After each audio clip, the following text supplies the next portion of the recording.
go. All right. Hey, everybody. It's Monday again. And with me today, Mr. Dave Pensado. Hey, Dave, how are you?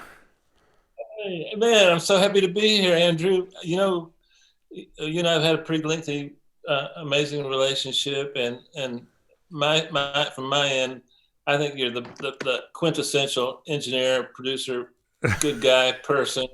I've given you multiple reasons never to speak to me again, and you never even hesitated. And Well, we won't, man, Debbie's man, not I here love at you. the You know. moment. So, yeah, we won't go into any of that. None of that matters.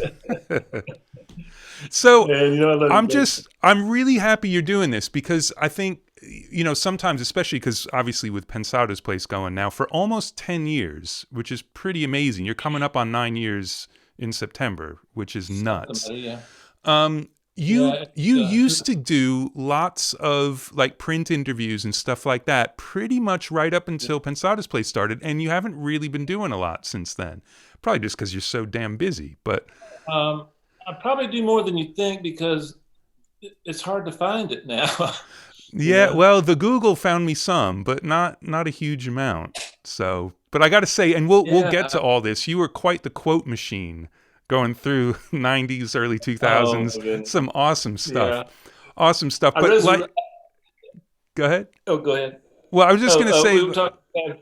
Oh, I've got so the audience will know I'm not rude. I'm not being rude to Andrew, but I have a satellite hookup rather than a regular internet hookup, so I have a delay. So um, I step on him. I want to step on him sometimes, but he'll just plow right through it. But anyway, that's what happened, Andrew. My apologies. no, it's all. It's Well, well, it's Zoom. It's the quarantine. It's just what yeah. happens. Oh, here comes Squid, wants to be part of the interview. Oh, so my cat just came in and is soaked. So I'm gonna dry off the cat while we talk. So look, with everybody, I kind of like to start at the beginning because what's really been fascinating to me is just finding out how people got into what they're doing. And some people, like John Leckie, he was always interested in music and in records. Like he was a huge music fan, but he had no idea what making records was about. And then he went and got a job at Abbey Road. And like, oh, okay, that's where it started. And some people, their parents were in the business. So from what I've been able to find out, your mom was a really good musician. And that's kind of all I know. But so just to say a little bit about her and how that influenced you to Yeah. kind of think about music. Well, um, my family immigrated from Spain. My mother's side of the family is from an area called Asturias, which has really no big city. I'm actually what's called Basque, and then dad is from La Coruña, which is right above Portugal. And so mom was a pretty good guitar player, and she played flamenco, and she wanted to get a little more well known. So she came to America and with her family, and dad became a scientist and a chemist to be exact. And so I had this technical thing on one side where dad and I dad volunteered for the U.S. Navy to get citizenship, but they never gave it to him. But they never screwed with him anyway. So he taught electronics in the Navy, and so he brought all that equipment home. So I've got all this electronic equipment. At the father, we built radios, we built a lot of stuff, and then a mom who was always playing. She was named after the opera Aida.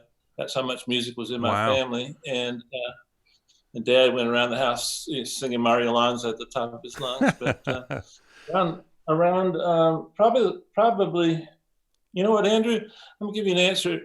I'm gonna alter the answer a little bit because I don't know quite how to phrase this. I'll just say it the only way I know how. There was never a time when I didn't know music, and I started playing guitar probably around one or two. I don't know. I remember it was on the carpet. I was Right. using like a lap steel, pedal steel, and um, I I always odd that you mentioned the gentleman earlier, but I always gravitated to how they made the record, along with the enthusiasm and excitement I heard from the record. And so I'm listening to the records that are coming along in the mid '50s, late '50s, And I really wanted to be. I would ask my father, how did they do this? How did they do that? Dad would make a guess, and we'd go down the basement and try to make something like it. Wow. And and I would around 6 years of age, I would get mother's pots and pans, and Dad had a machine that he could dictate to his secretary on this machine, and it recorded on this little plastic record, and they were real cheap. And then the secretary would get the record, she'd transpose it onto a letter, and send, type out the letter, and Dad would sign it. But it had 2 speeds, and so I would record my guitar at a fast speed, and then play it back at a slow speed so that it would be a bass. And then I'd play guitar parts, and I would play pots and pans for drums.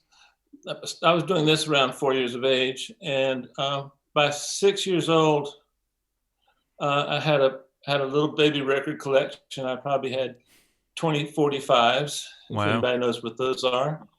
And then a little cheap ass record player, because my mother had like a console hi-fi stereo unit that was the size of a Buick in the living room, and the wood cost more than the electronics. And sometimes I would want to hear I'd play the Beatles, and I'd unsolder one speaker so I could hear George Harrison breathing in between takes on the other speaker. And then if I didn't solder it back before Mom came home, I'd probably be a couple inches taller today. Let's just say that. I got wore out. Ooh. Wow. So I was blessed because three things really. I had parents who really emphasized inspiration and emphasized education and emphasized curiosity. So I think one of the unique things about me is I'm curious about everything. I hardly ever get a piece of equipment that the first thing I don't do is take it apart. I've got to see what's inside, and then also I like learning useless information. It's just fun for me, and I don't know why I do that. But also, I saw a scientist's mind. I saw a creative mind. Now, my dad's creative too, don't get me wrong. And my mom's a little technical also. But I just had a wonderful, wonderful environment. And then the music coming out of Cuba, the music coming out of Puerto Rico, the music coming out of Miami. And I spent a lot of time in Miami. I get a little bit of that in every mix I do. The Tito Puente, Cachao, some of those guys from Cuba who were just, Cachao invented the mambo, for heaven's sakes. Yeah. He actually wrote Oye Como Va, but he didn't get credit for it. And he didn't care. He said, oh, it's okay, you know. So I don't need the money. It's amazing though that so young you were already thinking like, well, hold on a second, that doesn't sound like someone doing it in a room. So what are they doing? And like that has to be a thing, and it's something we can figure out. I love that right from the very beginning you just felt like there was nothing that you couldn't know. That might be a little strong, but well, but thank you. I'll take it. But like I didn't know enough. I didn't know enough to not know that. I didn't know enough to know that I wasn't supposed to know. Yeah, but so what? I mean, you mentioned the Beatles, but obviously we're talking before then too. So what are a couple of records? Do you remember anything like as a really young kid where you're like, hold on a second, this is nuts? Night and day. All the music I was listening to at that time, even though rock had started coming into a little bit of radio airplay, but I felt like in the bathroom, the glass sliding door that's frosted. When you look through that door, you see shapes, but it's designed so that you don't see it clearly. Right. And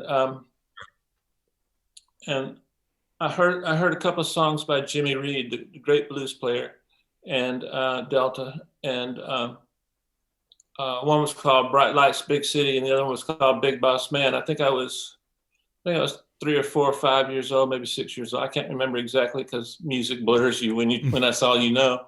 And it was like that. It was like that frosted glass was lifted from me, and I saw a clear vision of my life. And when I say clear vision, I'm shocked as anybody that I can engineer. I didn't like engineers because when I was a young kid, like 13, 14, I'd be playing sessions for people, and the engineers, I'd say, "Hey, Mr. Engineer, can I do that again?" "Not, kid, I got to go to lunch. It's fine." And they just treated me like crap, you know. And then I don't know why, but I've always been a little insecure about things. And my assistants, of which I have a good collection of successful ones, always said, "Dave, you work from a position of total encapsulating arrogance and crippling insecurities all in the same second. How the hell do you do that?" And so I didn't think I could be an engineer, but I got a lot of experience. I toured with some big bands and saw a lot of the world at a young age, and I knew how to entertain people, and I knew I did well. I don't want to overstate this, but I always kept searching for that feeling when the glass cleared up, and I had a clear vision of it.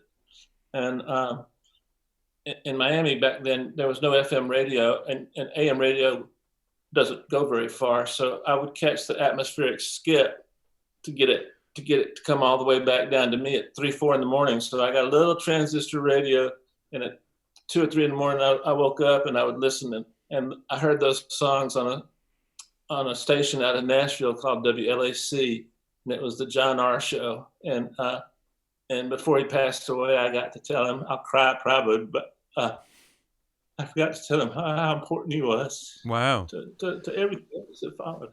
That's amazing. I remember in Ohio at night, we would get New York stations bouncing in. Mm-hmm. And it was, it just, Plus it made it. WOWO. You got WOWO in Fort Wayne too, I bet. I had that station. Yeah. And it just makes it all seem so special too, because, you know, you're tuning into outer space as far as you know, that's crazy when you're a kid. So, all right. So you just sort of glanced over the fact that you were touring at a very young age with a bunch of big bands. So should we talk about that a little bit? So obviously you started playing guitar and that became like your thing, that you were going to be a guitar player at first. I never tried to be anything. I'm not going to lie to you, Andrew. I've never had a goal. I've never had an ambition. I've never had a plan B. I've never had. It's worked out. I've had a lot of tangential interests. Like I love geology to this day. I have a house full of rocks, and actually I studied geology in college, and then I love photography, and I love basketball. So I was pretty good. I was pretty good at all those things, but every time I reached a crossroad, I always went the music route. You know, even though most of the time the music route was this little tiny access road off to the side of a 4-lane freeway that I could just cruise down. I had years from age 14 or 15 to age maybe 30. I had years where I made like $800 the whole year. I had a couple of years I made nothing, and I lived off the kindness of strangers. Even with this face, I could do okay sometimes. Yeah. So who were you touring with though back then? Very different people. I did some stuff with the Motown acts. They were a lot of the labels at the time had departments and teams that would teach a new signee, a new person that just signed with the label. They would teach them how to be interviewed, what not to say, what to say, how to hold your silverware, how to go to a meeting, how to dress, how to act, what to say, in terms of helping further your career. How do you not further your career? They taught them how to dress, how to walk, all that. And then they would shove them out to like maybe a 500 to 2,000 seat club, and I got a lot of those gigs. Right. So mostly local, or you managed to go all over the place with that? Mostly Southeast. Right. Yeah, I did one or two. I did one or two. I think I did one or two things, but and then growing up in South Florida, I knew most of the Allman Brothers pretty well, and I knew a lot of the Skynyrd guys very well, and the drummer from Lynyrd Skynyrd, a guy named Bob Burns, who passed away last year. He's the one that named it, and he's one of the co-founders. And great drummer, incredible drummer. He kind of did a little too much heroin and had to be put in an insane asylum. And when he got out, I was kind of I always had some of the best bands, and so I had a little bit of a reputation for putting good bands together in the Southeast. And so Bob hit me up and said, "Hey, man," he'd already been replaced by a new drummer in Skynyrd because of the institutionalization. But anyway, he joined a band of mine, and it was an okay band. Then we put a better band together, and that band did really, really well. And we were actually kind of earning a living doing probably 30% original material. If anybody's playing a cover band, that's really hard to do. Yeah, to But get we any had in Bob, is and so tough. it was kind of an all-star of regional musicians. Bob was the most well-known, but some of the others were pretty well-known too in the area. And so if you played in a band, you know that you can make as much money New Year's Eve playing cover songs as you can for 3 months of touring. So we learned some Skynyrd songs with Bob, and then after the plane crash, I filled in on a couple of gigs for them because I Right. already knew the material. But I was kind of blessed. I didn't really have to practice or anything much, and so I'd get a call. Like I spent a lot of time in Atlanta, and I'd get a call. Hey man, so and so is playing. At that time, it's called the Omni or something, like a 12,000 seater or something like that, maybe 10,000 seater. I'd get a call, and I'd go down there and uh, um, I wouldn't even rehearse. I'd just go play the gig, and you know, and I knew all the songs, so of everything, That's amazing. and well, you know, I don't know about amazing, but I do know that um, I had a lot of advantages that life could give a person. Now, one advantage we didn't have was money. You know, I was just one of the reasons I came a little bit late was uh, everybody in my family, except for my mom and dad's generation, they were in Florida to work in the cigar factories, and um, they immigrated from Spain. And an interesting thing was um, it was such a big industry in South Florida that if you came from Spain to New York, you probably needed a visa, or else you'd be illegal. But if you went to Cuba and then from Cuba to Spain, you were part of the cigar industry, and so there was no need for visas or uh, uh, citizenship or anything. And so um, my family, oddly enough, the cigar factories were all the workers were revolutionaries. Mm. They were socialists, and they were very well organized. And so they really took over South Florida, and all that's gone now, of course. But um, that was a big part of who I am. The hospital I was born in was built by cigar factory workers because nobody in my family spoke English, Wow. and so I was born in a Spanish speaking hospital that was really top notch, and they had I can't remember. I remember they got paid something like $4 for 1,000 cigars. You got paid per piece. Wow. So I remember my grandfather in an amount of money today. Pretend like that's today. He probably made $3 an hour, $2 an hour, Right. and the top guys that made the most expensive cigars, they could maybe get 5 to 6. And my grandfather bought one house. He had one car. He had one toaster, one refrigerator his whole life. and was one of the most brilliant men I've ever met. They had this thing in the cigar factories, they call them lectores, and the lecturers would read the newspapers, and they were usually radical socialist newspapers, but they would also read them Tolstoy, Hemingway, Faulkner, and they would teach them English and German and Italian, and the workers chipped in and had to hire that guy. And if you look at pictures of the cigar factory in Ybor City, YBOR, which is where I was born, you can see the lector. He's sitting up about 10 feet high above everyone else. And if you notice, the windows are all closed so the tobacco wouldn't dry out. There was no air conditioning, no fans, and it would get 110, 120 degrees inside those buildings, and they did it. Wow. Yeah. So you knew you didn't want to do that, pretty much. Well, oddly enough, the answer is no. But oddly enough, when that's all you know, that's all you know. Well, no, exactly. Exactly. If all you know is working in a coal mine in Virginia, that's where you go. Yeah. And breaking it does, that link. It points out what it was like, that people are actually traveling to a different country to get that job. I mean, that it was something you aspired to go do. It wasn't that this was, you got kidnapped into it. So, wow. All right. It's kind of weird, but all that made me who I am, I mean, I'm a simple person in most ways. And of course, as humans, we all have our complexities and idiosyncrasies, but I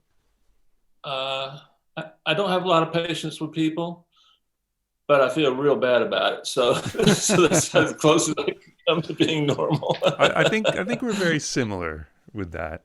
So all right. So back to you. So while you're touring, also you were doing a lot of live sound. Were you doing live sound for the bands that you were playing in, or was this something you did in between for other bands? Or well,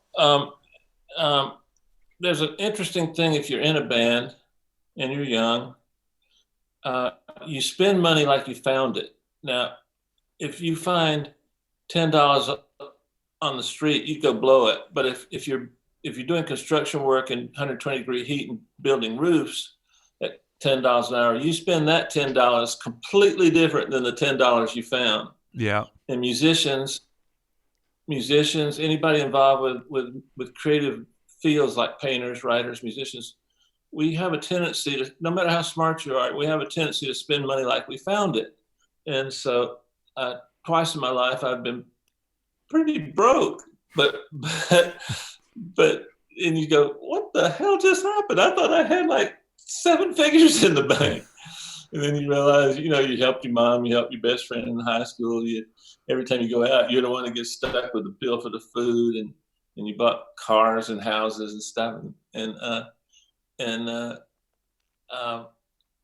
So I'm not a real good business person, but I'm real good at working with people that are. So that's a good thing. Yeah. But if I can't do this, edit it out. Can you give me like a quick 30-second answer on how you got started? Because I've known you all these years and I don't know that. I was an okay musician and realized pretty early on that I wasn't good enough to be a musician. And then I was a geek. I just loved electronics. So I saw like the lighting board in my junior high school and like, okay, I'm doing lights for everything now. And then that turned into doing sound. And then some friends of my parents had a son who worked at a studio in New York City, because we were on Long Island at that point, doing mostly jingles and voiceovers and stuff. But I went and visited him and saw a console, and he gave me a copy of Mix Magazine, and that was it. Like, that's it. I'm doing that. And, before that, when I first heard Revolver, that record made me realize, like, something's going on. People are making records here. And so I was a huge fan of records, but it was, and a lot of people, it's funny, about half the people I've talked to have had that kind of walking into a studio and just being like, holy shit, that's the thing I want to do. But it seems like you had a sense of it and actually decided kind of the opposite, because you didn't like the way people were comporting themselves. And like, man, I don't want to be that dude. But, which sort of brings us to Paul Davis and Phil Benton, who ran Monarch Sound in Atlanta. Yeah. Right? So this is the Yeah. first studio that you actually went and worked at. So what year is that when you met those guys and That decided to was, go do that? I think that was 1980, maybe late 70s. And Paul Davis was a big influence on me. He had 3 #1 records with Clive Davis at Arista before I worked with, one right as I was working with him and one before I started working with him. And so I essentially learned to engineer from a producer-songwriter, because I worked at his studio, which wasn't a home studio, only because it was in a different building, but Right. it had the feel of a private studio. And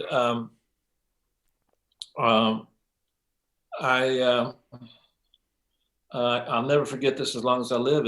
Like, I'm working on a song on a mix for Paul, and man, I've been engineering maybe a month, and I didn't know shit. Please, I knew less than shit. I knew diarrhea maybe, but that's about as far as you can go. I didn't know shit, and so I'm thinking to myself, man, I wonder if they give a Grammy for snare sounds. This snare sound is the greatest snare sound ever in the history of snare sounds. This is amazing. I can't wait for Paul to come in.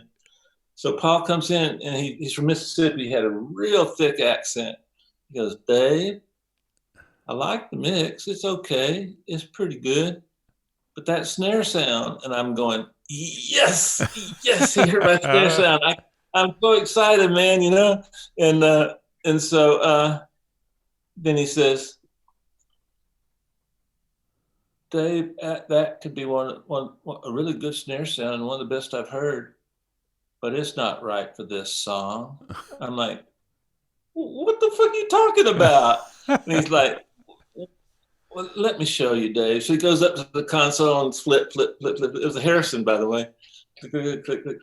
No, I'm talking. No, that's a different console. It was a Sphere. Sphere.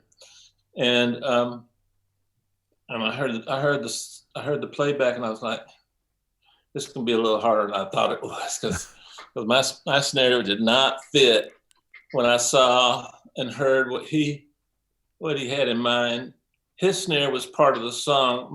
My snare was a complete piece of ego crap. It Right. was just I just went for the best sounding snare, and it had nothing to do with the song. Well, at least you got that out of the way only 4 weeks in. I mean, I'm still doing that shit. Like, come on, guys, don't you like the snare? I think we all are. I think it's an occupational hazard.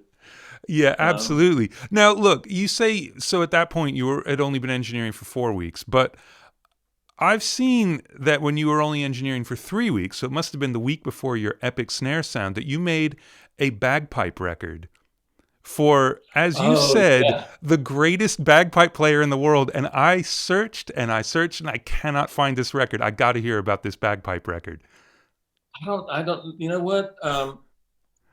I wish you could find it. There was a mountain in North Carolina called Grandfather Mountain, and they had the Scottish Festival, and so they had a bagpipe competition. But that was I don't want to hurt anybody's feelings, but the bagpipes, one of the most annoying sounds on the face of the earth. And oddly enough, look it up. In Spain, the bagpipe was a very well-known instrument. My mother, until the day she died, when she heard bagpipes, she found it very emotional. And so I'm a little kid thinking, sounds like somebody stepping on ducks here. And at least they were in E flat, which was an interesting key for a duck to be in. But still, it was a challenge. So what I did was, I forget his name. And so I said, let's pretend like his name is Bill. I said, Bill, I haven't been engineering very long. I don't want to scare you, but I've got good taste, and I'll work as long and as hard as we need to work. We're under no time restraints, and we're under no economic restraints. How do you mic a bagpipe? And so he showed me, and we did a 2 mic system. The chanter is the little thing, Yeah, and you played that, and then you had to get the wind from the pipe and all that. And I didn't feel like I was progressing in terms of where I wanted to be as an engineer at that point. I'm not even sure I wanted to be an engineer at that point. I just wanted to make a record for myself because I still had artist inspirations and producer inspirations at that time, and and and and he liked it. So that's all I know. Well, I think you described it in an interview as it sounded like a bag of cats getting stepped on. So yeah. Oh, that's better. Yeah, yeah. Let's edit that in. That's Yeah. better. So was this at Monarch Sound, or was this something before or after? That was at Monarch. Yeah. All my first experiences were at Monarch. That's probably why they hired you, because they knew that record was coming in, and they're like, "Man, we're not doing that." But I had a wonderful, wonderful, wonderful. I don't know how to say it, Andrew, but I think because of my background and wanting to be American so bad, my family came here because they wanted to be here and they really wanted to be American and they wanted to maintain some relationship with what they call the old country, but they wanted to be American and they knew enough to know that there's certain elements you have to do to get access to the best that America can reward you with. You have to alter your lifestyle a little bit. And so we would go to the park on Sundays and we would watch Americans, and Mom would see how they dressed and everything. Then they'd buy my school clothes, and you know, and so I had a situation going where I learned how to observe people, not like an animal in the zoo observe, but as a way to find little elements to add to my personality and to add to my existence that would give me a better life. And so my personality itself is constructed from several people, like my grandfather, who I admired greatly, greatly, brilliant man, even though I only had a third grade education. And then my father, and then I had Paul Davis, who was someone I loved, and then Ed C. Ed C. was Paul's main engineer, and Ed was in Atlanta at that time the top engineer. In the Southeast, he was the top engineer, him and one other guy, Rodney Mills, who did 38 special records. And so that's a big part of my skill set. I had people that would tell me honestly, but not brutally, like Ed C. You hear me talk about him all the time because Ed's my guy. And I lived here. The studio I worked at was here. Ed lived here, and the studio he worked at was there. So when I'd go home, I'd go right to his studio, and I'd usually get home 3 or 4 in the morning. If I saw Ed's car, I'd go in and I'd say, "Hey, can you check this out?" And he'd go, "Well, Dave, that guitar sounds interesting. How'd you do that?" That's code for dude. Everything else he did was shit. But I'm being polite. I'm gonna compliment the one thing on earth that I like, which was the one thing on earth that I knew how to do, which was guitar sounds. And I love Ed C. because he told me something that I'll share with your audience. He said, "Dave, when you first start engineering, you're gonna EQ very tenderly. You're gonna be afraid to EQ. Then you're gonna get a little bit of knowledge, and and then it takes you 6 months. You'll EQ everything till you destroy it. So you're gonna over EQ everything by 90%, and it's gonna be shit. And then after about 1.5 years, 2 years, you'll start learning how to use EQ properly. It's not an effect. It's not a tool. It's just a way to get sounds to play happy together." And Ed had a million sayings, and things like that were very helpful to me. And I can name names that nobody's going to know except the people from the Southeast region. But for some reason, a lot of people that were important reached out and helped me. And to this day, I'm eternally grateful for them, because I wouldn't be here if it weren't for You that. had a lot of mentors. I mean, we don't have to go in order here at all chronologically, but I mean, mentoring is very important to you as well. I mean, you've had a ridiculous string of it's like, oh, my assistants and they were better than me. But, they're learning a lot from you, and you've had a ton that have gone on to just have amazing careers. And obviously some of that's on them, but some of that's on you. And I think that it's great. And I love that you talk about your mentors in that way too. Oh man, you know what, Andrew?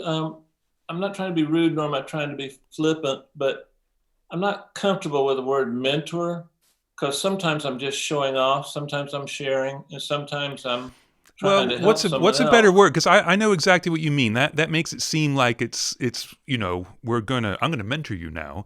So what's a I'm better not. word? I mean, I'm it's not. not a teacher. It's just I'm, yeah, I'm not Mother Teresa here.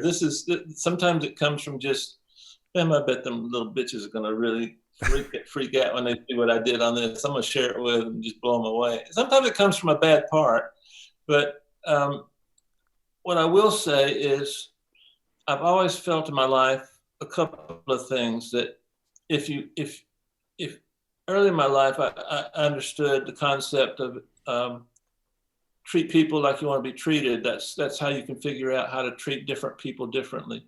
And then Herb Trowick taught me you teach people how to treat you.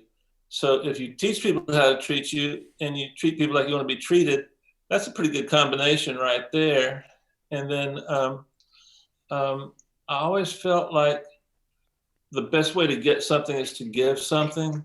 So when I was at Monarch, I built a window so you could see into the live studio. I redid the output electronics on the console and made it a little cleaner. It was the old Electrodyne that Elvis Presley had recorded his hits on. It came from a studio in Memphis called American Recording. Chips Moman, legend, wow. legend, legend.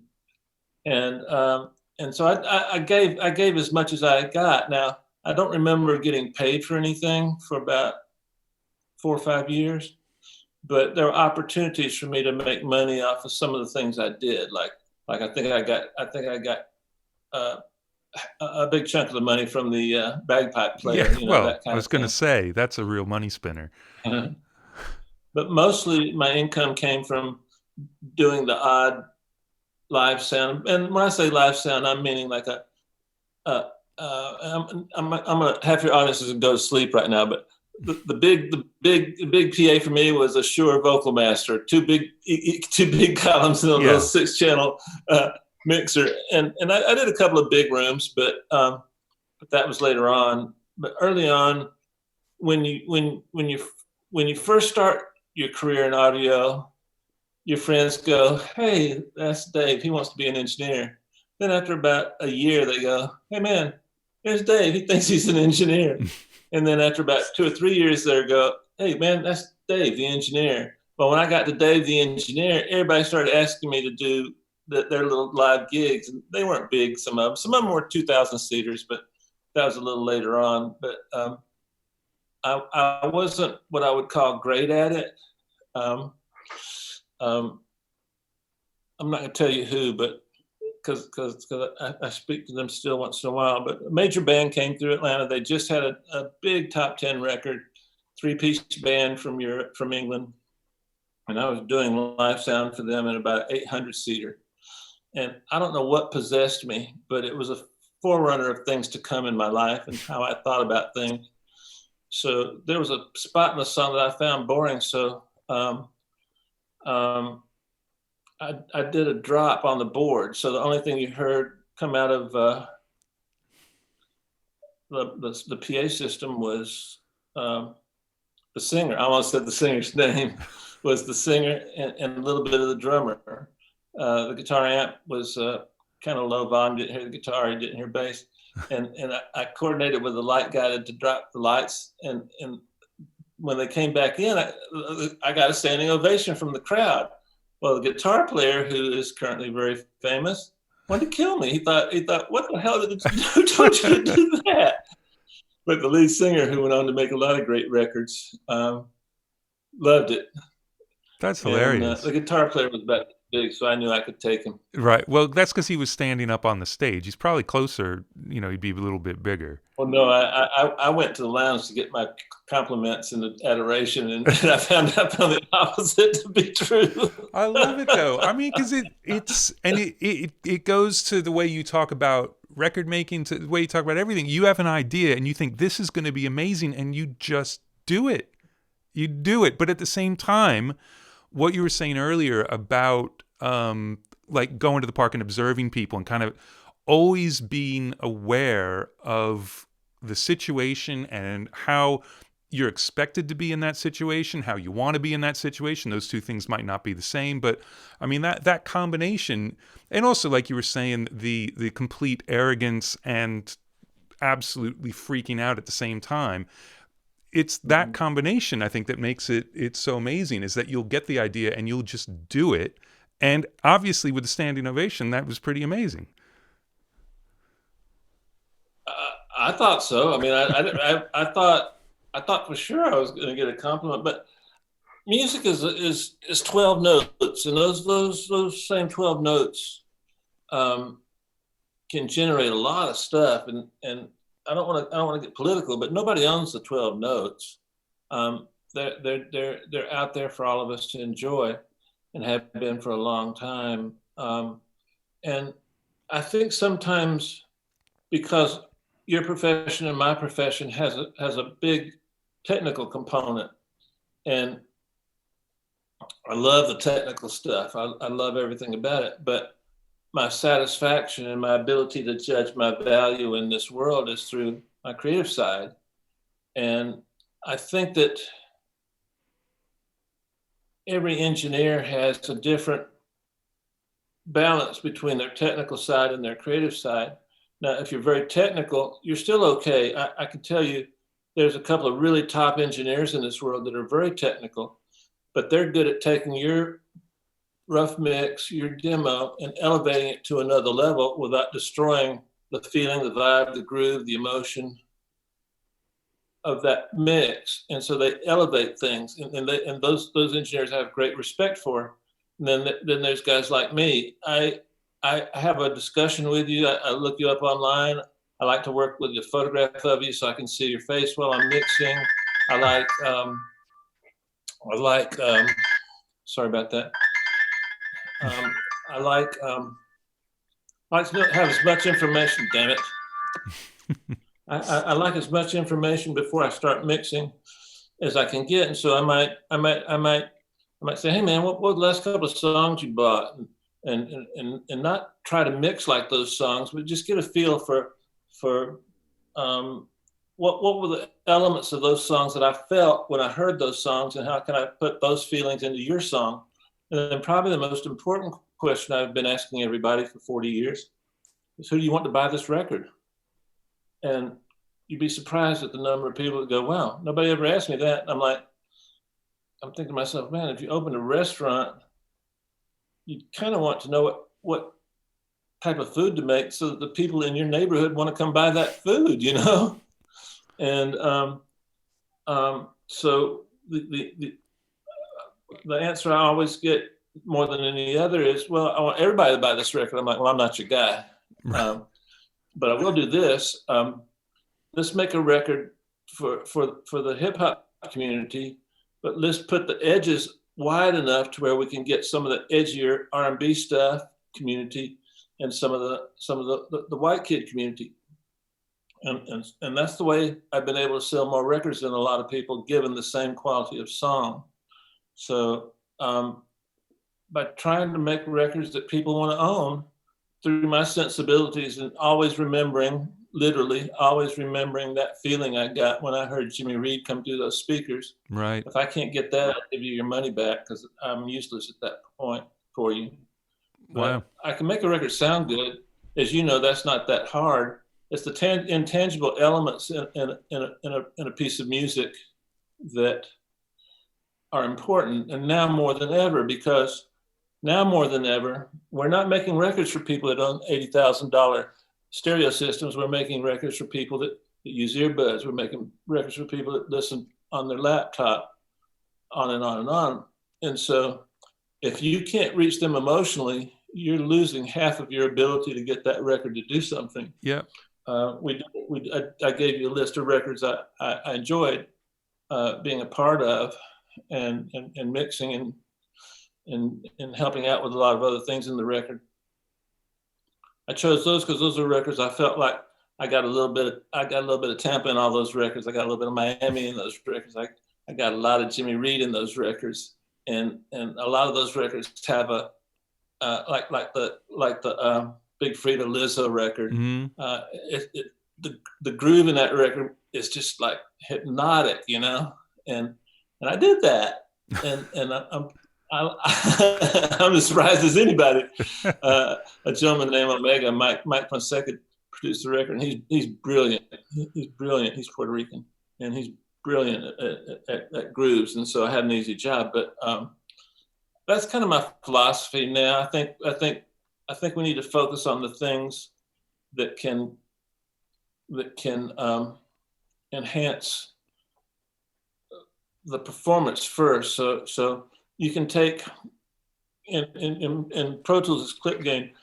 If you've got a clip this long, it's like like that. Well, you might make and shorten it just a little bit if the timing is like, you know, and then you can do that with every other syllable. It takes about 2 hours, but you can create a performance that gives you the feeling that singer was recording in front of 60,000 people. Now you put a pair of headphones on a singer, they're recording in front of minus 20 people because you can't get any enthusiasm through headphones. So once you do it for a while, you get really good at it. But a lot of the records I make, I can feel the limitations that the headphones are putting on the singer, because maybe his headphone mix where he wanted to be loud, but he was too loud, and so he sang softer, or he didn't hear the articulation of the ends. And so, not dropping names, but when I worked with Michael Jackson, I said, Mike, why do you do the all that stuff? He goes, well, Dave, a lot of people think that where you start the note is important, and it is, but the most important thing is where you end the note. Where you end a note in music gives you more emotion than where you start the note. And I don't know that I agree with that, but I believed it. And so I always try to not make perfection, because perfection and structure are the complete enemy of creativity. You show me perfection, I'll show you no creativity. But enhancing those imperfections in such a way that they become as musical as that first song you fell in love with as a kid, which probably had multiple imperfections. Yeah. And then when you become an engineer and you learn how to make perfect records, that's what you gravitate towards. We all do, I did. But you come out of that with a skill set, but that's when you can have the tools to really manipulate the emotional elements that you're giving in a production. And so you might slide the snare drum back a millisecond in the verses on the 2 and the 4. And then you might push the kick a little bit on the 1 if you've got kind of a little bit of a funky sound. In funk music, the 1's always the beat. And then if you're doing reggaeton, those little in between beats are everything.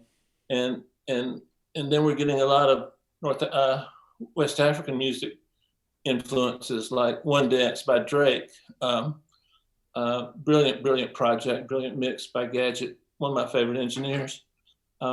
So we have tools available to us that aren't technical, that any human being can do. And when I first moved to LA, I was in 1990. I was not very good. I was not very good at all. And I didn't know you could put stuff on the stereo bus. I didn't like the sound of compression. And I can't remember how many #1 records I had that year, 4, 5, 6, 10, 11. I can't remember. It was a lot. But what I did have was the ability to make somebody feel something through music. If you ask any of my ex-assistants and my current assistants, it's not unusual for me to be them walking into the control room early in the morning, morning for us, and just see me crying. I mean, I teared up just thinking about some music, you know. And if you can't have that feeling towards music, how can you get it in your music? So right. I think if you don't feel like you have that emotional content in your skill set, don't try and get it. Just go back to those memories before you knew anything about music and analyze those songs and why you liked them, you know. Every generation has those songs that just put a timestamp on your generation, and every time you hear those songs, you go back to the moment you heard those songs. And I gave you a list of some of mine, but I think that I think this is a wonderful time to have a home studio, to have access to a pretty good mix engineer that can help you enhance those elements. And most of the engineers I know can. I know you can. I listen to a lot of your music. I listen to all your music. And by the way, just as a little footnote, I'm still ripping off your 2 Pultecs and a LA2A system. Which I ripped off. So, I modified it. I didn't improve it. I just modified it. But I actually have a pretty tight bandpass filter at the end, so I can isolate either some high frequencies or some low mids, and I move that around where I need, because not every song, as you know, is not the same. But man, thanks for that. Thanks for sharing that. It's really, really, really, really, really good. People should look it up. And that's the way to enhance the emotion, you know. Yeah. For me, there's certain frequencies that give me emotion. 350 to 400 gives me emotion. 40 cycles just gives me a boner. And that Fletcher Munson area, let's pretend like that area from about 1.2 to maybe 4.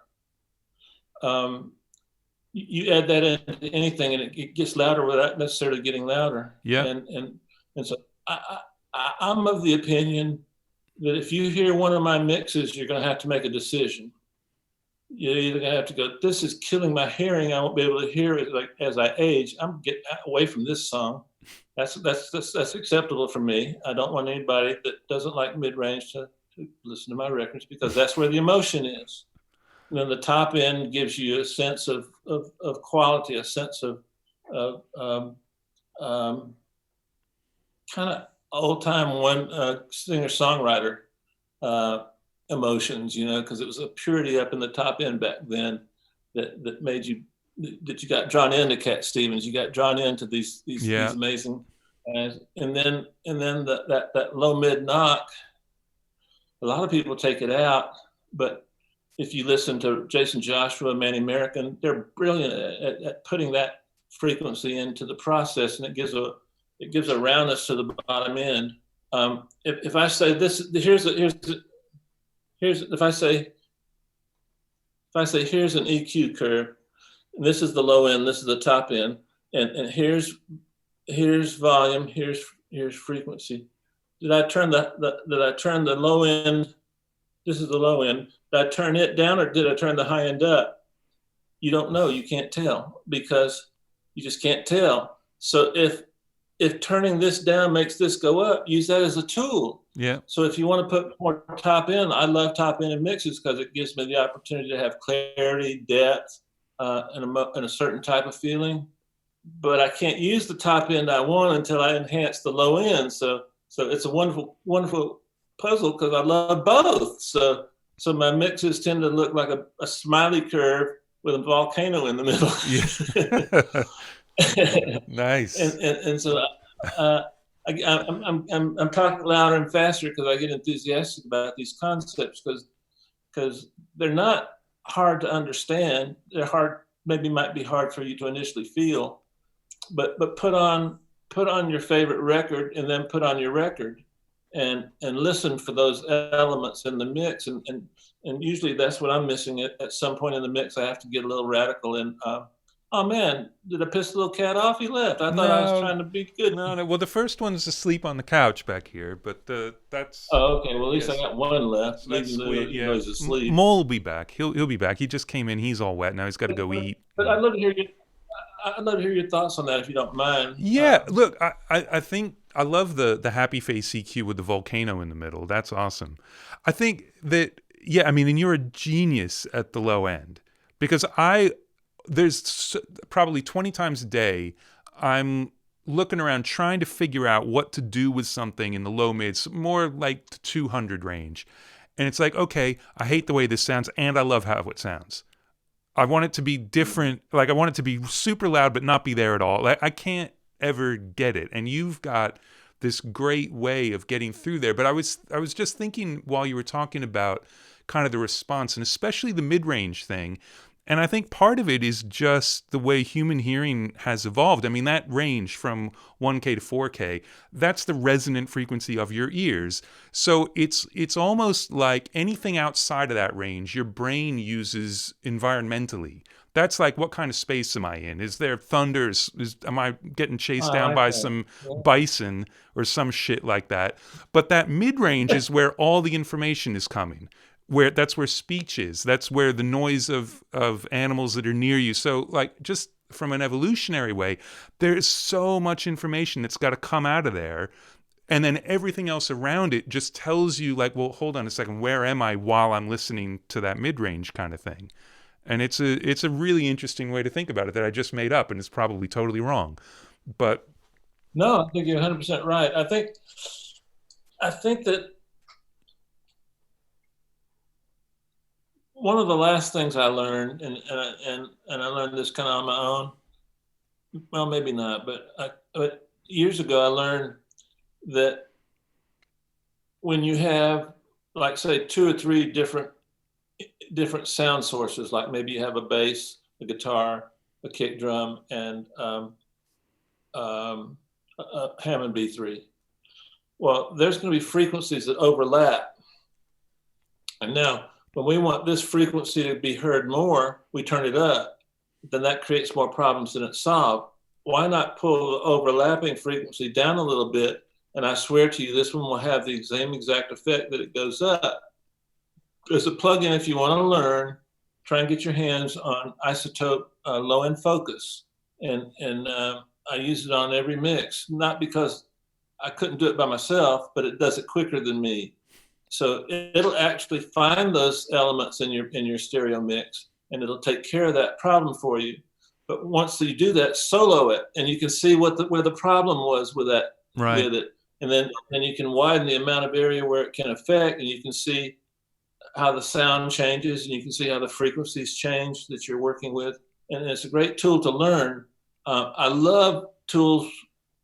Well, let's be clear. There's no artificial intelligence out there right now. So anybody that says that is probably, well, let me not make any enemies. But no. But you're right. There's machine learning. There is not artificial intelligence. Yeah. Because we're not there yet in terms of affordability for the average person. But I like plugins that get me started. I like plugins that aren't smarter than me necessarily, although some are once in a while. Sometimes I'll use low and I'm like, damn, I never thought about that frequency, and it's always different. So use your tools to learn from. I learned more from, I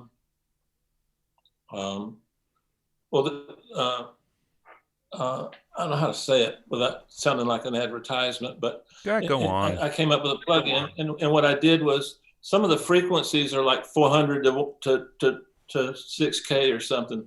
They're not just one frequency; they're ranges of frequencies, because I give you the option of both. But I've tried to put frequencies in there that I use to manipulate the emotion and the feeling and things in the mix, and I'm trying to save you some time, but at the same time, I'm trying to show you what I've learned about how to manipulate the frequency spectrum to get different things. And it's a lot more complex than I thought, but it's a lot easier than I thought. You know what I'm saying? It's not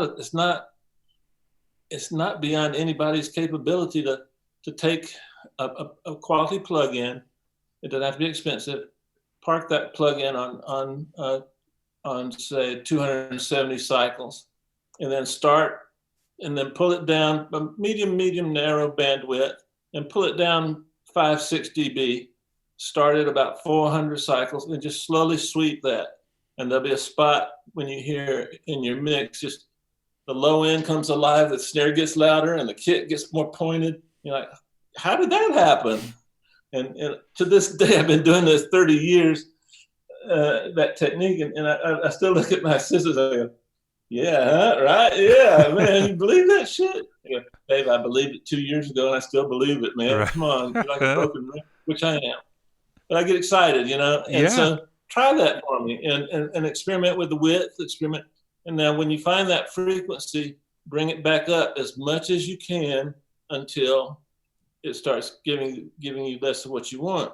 Now, take if you're at 270, now go check your 300. You might have to lift that a tiny bit with a narrow bandwidth, and you might have to go look at like your 200 or like that, because depending on the slope of the curves and all these other technical things, you might be taking out a little bit of peripheral stuff that you might need back, but and you can do that with just about any instrument and any frequency. I use a plugin called Metric AB to reference with, and it's got a built-in little system where you can isolate a band, and then you can compare that to your references. You can isolate all kinds of different things, and so you can determine if you're competing in the world. And then once you do that for like, I don't know, 50, 60 times, it becomes embedded in your head. And you don't want to use patterns, but you see instances and opportunities where you can use certain techniques to your advantage. But like sometimes what you might do to get your kick to come out is say your 40 cycles is getting kind of low. Well, put an expander on your kick drum, and every time the kick drum hits, the 40 cycles increase, and then say maybe you knock it at 1.2 or something like that, maybe 1.5, 1.6, and do the same thing, and it's the opposite of everything I've been talking about, but sometimes that's a better solution. Now, you're gonna stop listening to this, and you're gonna go, I can't remember all that shit. Well, don't worry about it. Just remember, if you take something away, not the exact things that Andrew and I do, but the thought behind why we did them, and the process that led us to that thought. So a lot of quality engineering is problem solving. And so if you isolate a problem in a musical way and you solve it in a musical way, that's a great engineer. You know what I'm saying? Yeah. So try to not blindly copy the Pultec LA2A thing like I did, but try and figure out why Andrew did that. Try to figure out why would he raise the top end here and lower it here, and just to get it to go through a processor that compressed just the top end. That's brilliant. And so that'll trigger all sorts of other things in your mind about how to do things, So you might try it with say RVox, which will give you some nice, beautiful, even harmonics, and you can control how many harmonics you get into that top end stuff. So think of what you're trying to accomplish, and then think of an elegant way to solve that problem. And that builds confidence. And as you build confidence, then the people around you can see that confidence, and you can brag if you want to. And they go, well, it is good, and get more clients, and life is good, and you can have everything you want.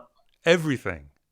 Now, look, we could just talk frequencies all night, but I got to go back to this little 10-year stretch. So we had you up to 1980, where you start at Monarch Sound. You do a bagpipe record. You get the best snare sound in the world. Then all of a sudden, it's 1990, and you've got so many number one records that year, you can't count them.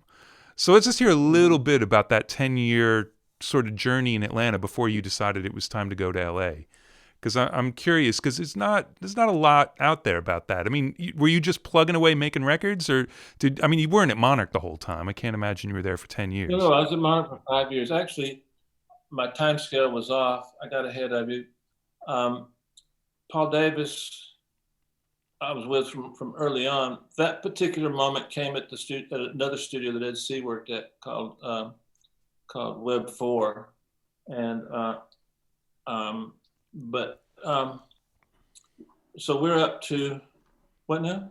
Well, just sort of between when you start at Monarch, which is really when you like, okay, now I'm an engineer, to 1990, where you're like, man, Atlanta, I got to go to LA, and you're blowing up. I mean, like you say, so many number one records, you're not even counting them at that point. And it's a relatively quick journey for that. But I'm just curious, like, what was going on? Because Atlanta, at that time was kind of the birth of some very cool hip hop stuff going on there. A lot of shit going on. Yeah, that's so true. Atlanta has always been a musical oasis in the South, and has always, my opinion, and this is just my opinion, I'm not a Southerner. I'm a South Floridian, which is, there ain't a whole lot of Southerners down in South Florida. It's mostly South and Central Americans, and a lot of Italians, a lot of Germans. And the neighborhood I grew up in, I didn't see a traditional white person until I was like 6 or 7 years old, you know. And we were all a minority. The African American community was welcome in our community, and a lot of Germans, a lot of Italians. But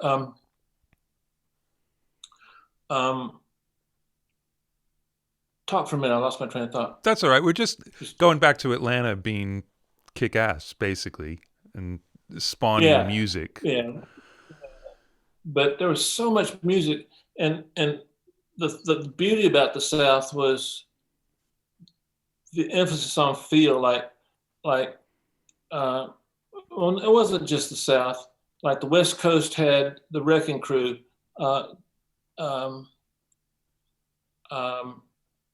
Carol Kay, the greatest bass player to have ever lived, bar none. Study her. Like she's got some videos out that she plays a bass. Record them into your DAW, and then put a grid on it and watch how she moves every note to where it needs to be. And she actually turns songs into hits. The beat goes on. Cher, and that Cher song. If you heard that without Carol's bass line, it sucked. All the Beach Boys stuff, hundreds of hits because of her feel. And then you come a little farther east, you've got Muscle Shoals, you've got Fame. Dwayne Allman was a session player there. All the guys there were like, they were white guys, and all of the R&B artists would come down and record with them, and they'd be sitting up here, and they thought, well, that's probably the assistant crew, you know, but they developed a feel over time that every major artist has wanted to know how it worked. Well, I grew up with that. It's part of my DNA. And then you go to Memphis, American Sound with Chips Moman, and then you had Stax Volt. You had, in fact, one of my favorite songs is Sitting on the Dock of the Bay by Otis Redding. Yeah. Isaac Hayes is playing keyboards on that. Al Jackson's playing drums. They call him Mr. Rhythm. And then Steve Cropper and Duck Dunn are two of the most incredible musicians you've not heard of. And Steve Cropper co-wrote that song. They were both, all these people were in a group called Booker T and the MGs. Yeah. And their feel is like, I don't know, my mother's favorite song that wasn't classical was Green Onions by Booker T and the MGs.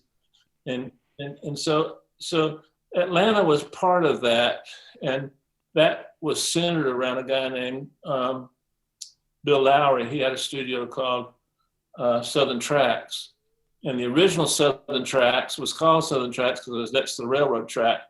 And so we always had a posted, Bill had a posted train schedule, because at certain times of the day the train would go by and you'd have to know that time, so you'd have to stop recording. And then he built a multi-million-dollar studio in the mid-90s. Brendan O'Brien did and does a lot of his work there. It's closed now, but Brendan was I can't say he's a friend necessarily, but we were all part of a group of musicians that kind of swapped players in and out all the time. And Brendan's brilliant person, but musician and producer and engineer. So the Atlanta thing was deceptively, you might not think that, but I don't, since I've left Atlanta, it's really blossomed and bloomed in the hip hop world. And I'm so happy and so proud of Atlanta, because it really is a good city, and great place to live, great place. It was a great place for me to start my career, because I didn't need a lot of money, you know? And if I had a date, I'd just take her to the airport and watch planes land. So it was a real cool place. But so you were just working on records steadily then from Monarch Sound right up until you left Atlanta? Yeah. So then what made you decide it was I time? stopped going on the road. I stopped going on the road around 1980. Right. So you had 10 years of just making records, like head down, that's what you're doing. Well, of engineering songs for people, because I would go, there was a club called 688. It was Atlanta's version of CBGB's or Max's Kansas City, but it was called 688, and I'd run into like REM or B-52s before anybody knew who they were, and because I had access to the studio as a payment method for me, I could work for any price I wanted. So I would go to different clubs, particularly that club, and say, hey man, I'll record you free if you want to come to my studio. And so I would record the record, play parts, help produce it, engineer it, mix it. I didn't have a clue what mastering even was back then. And I probably did 500 of those free, maybe 600 of those projects free. And very rarely did anything make a record. I made one record. It was called the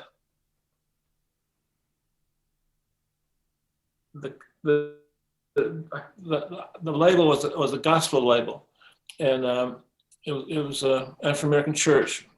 They came in, and they wanted me to do everything with the record. So thinking, well, let me give it a shot, you know. And I wasn't worried about the music. I was worried about the speed. They wanted to do a 10-song record in one day. So I had them come in at 9 o'clock. I had everything set up. 10 o'clock, track a record,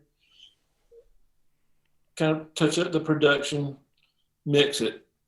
11, next record. 12, next record. And we got it done. And that record went platinum. Wow. And one of my songs I put on my list that I liked that I did was All My Life, Casey and JoJo. Yeah.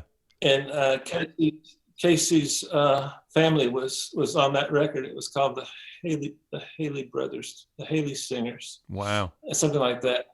And I learned so much from that. And the I guess you'd call him the conductor, but the main guy in the church group, he'd sit by me and go, okay, come in here, turn the guitar up, because it would cover up a bad note in the vocal, and we did the whole record that way. And I was so proud of myself, you know. Like I said, I've done a lot of R&B, and a lot of, by the way, I did my first hip hop mix in Atlanta in probably 80. Yeah. Right. Probably 80. It was a rap group called Buffalo Soldiers. Did okay. But they weren't like, it'd be unusual for me to do a record. I mean, there was a group called Cameo, and I was probably in like 86, 87, I was doing their tracking and stuff. And a lot of times I would do writing sessions that were pretty high level writing sections. A lot of the had to be careful because a lot of the music would make it over on the final record. Never got credit for it. Right. But they're one of my favorite groups. In fact, I'm mixing for Kevin Kendrick, the keyboard player from Cameo, as we speak. Nice.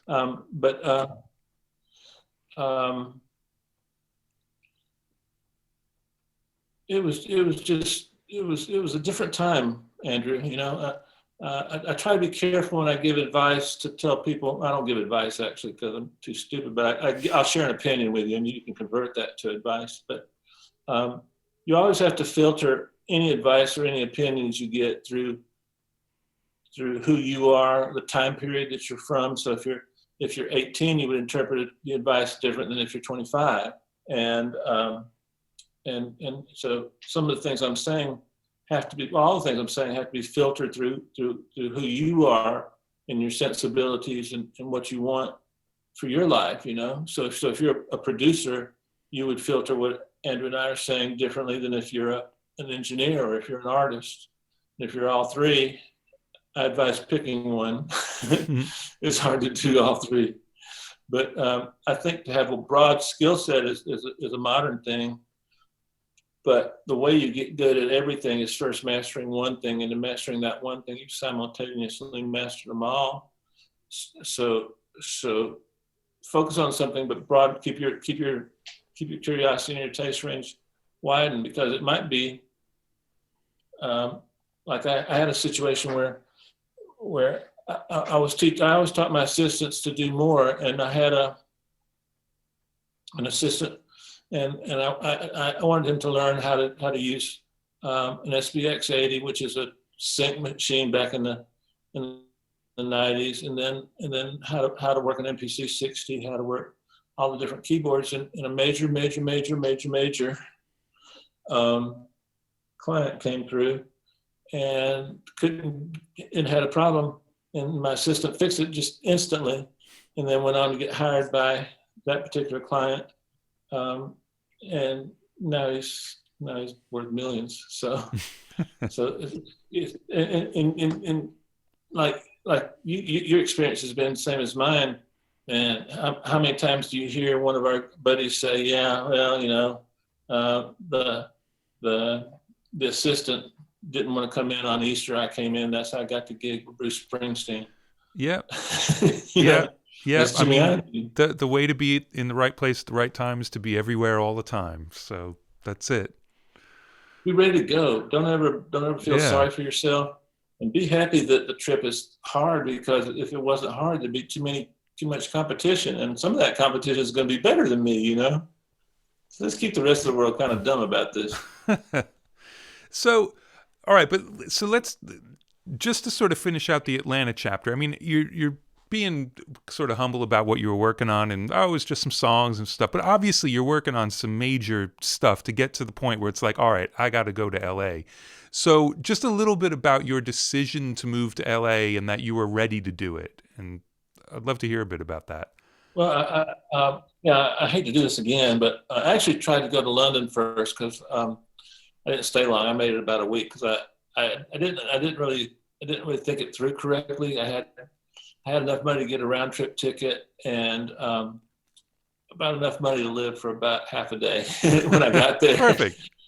And it didn't work out, but I came back to Atlanta after about 5 or 6 days. So now, why did you choose London? I'm curious. Why was that your first choice? Because I love the '80s, and Trevor Horn was like, I have a flaw, and that's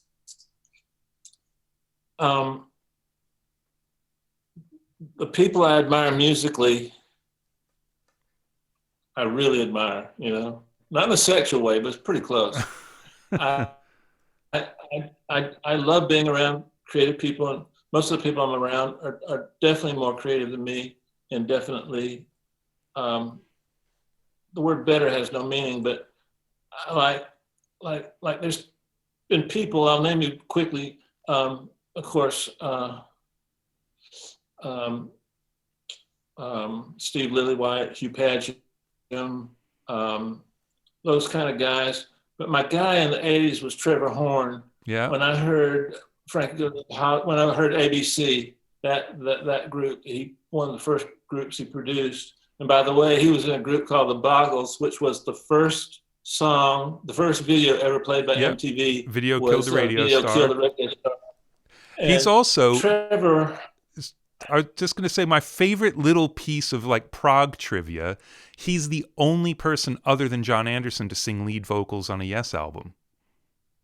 I didn't know that. Yeah, he was in the band for an album and John wasn't on it, and he sang lead vocals, which is crazy, but there you go. Anyway, sorry to hijack. To this day, I put a little Trevor in everything I do, because I like dynamics, and I don't, so like, if you listen to Owner of a Lonely Heart by Yes, when I heard that song, like a lot of songs, I couldn't drive. I had to pull off the side of the road, because I was weaving and didn't want to get pulled over by the police, because I didn't have up-to-date registration on my car.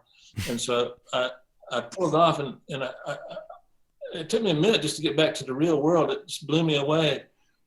And I still use techniques from that. And so I wanted to go to England to meet him and hopefully work for him, you know. And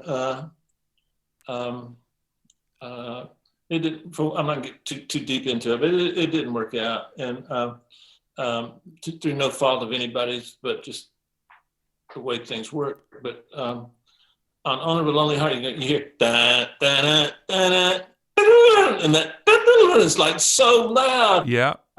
And I'm like, I love that. And so if you listen to any of my records, if I've got a tom fill, or if I've got a hit, or if I've got a riser, or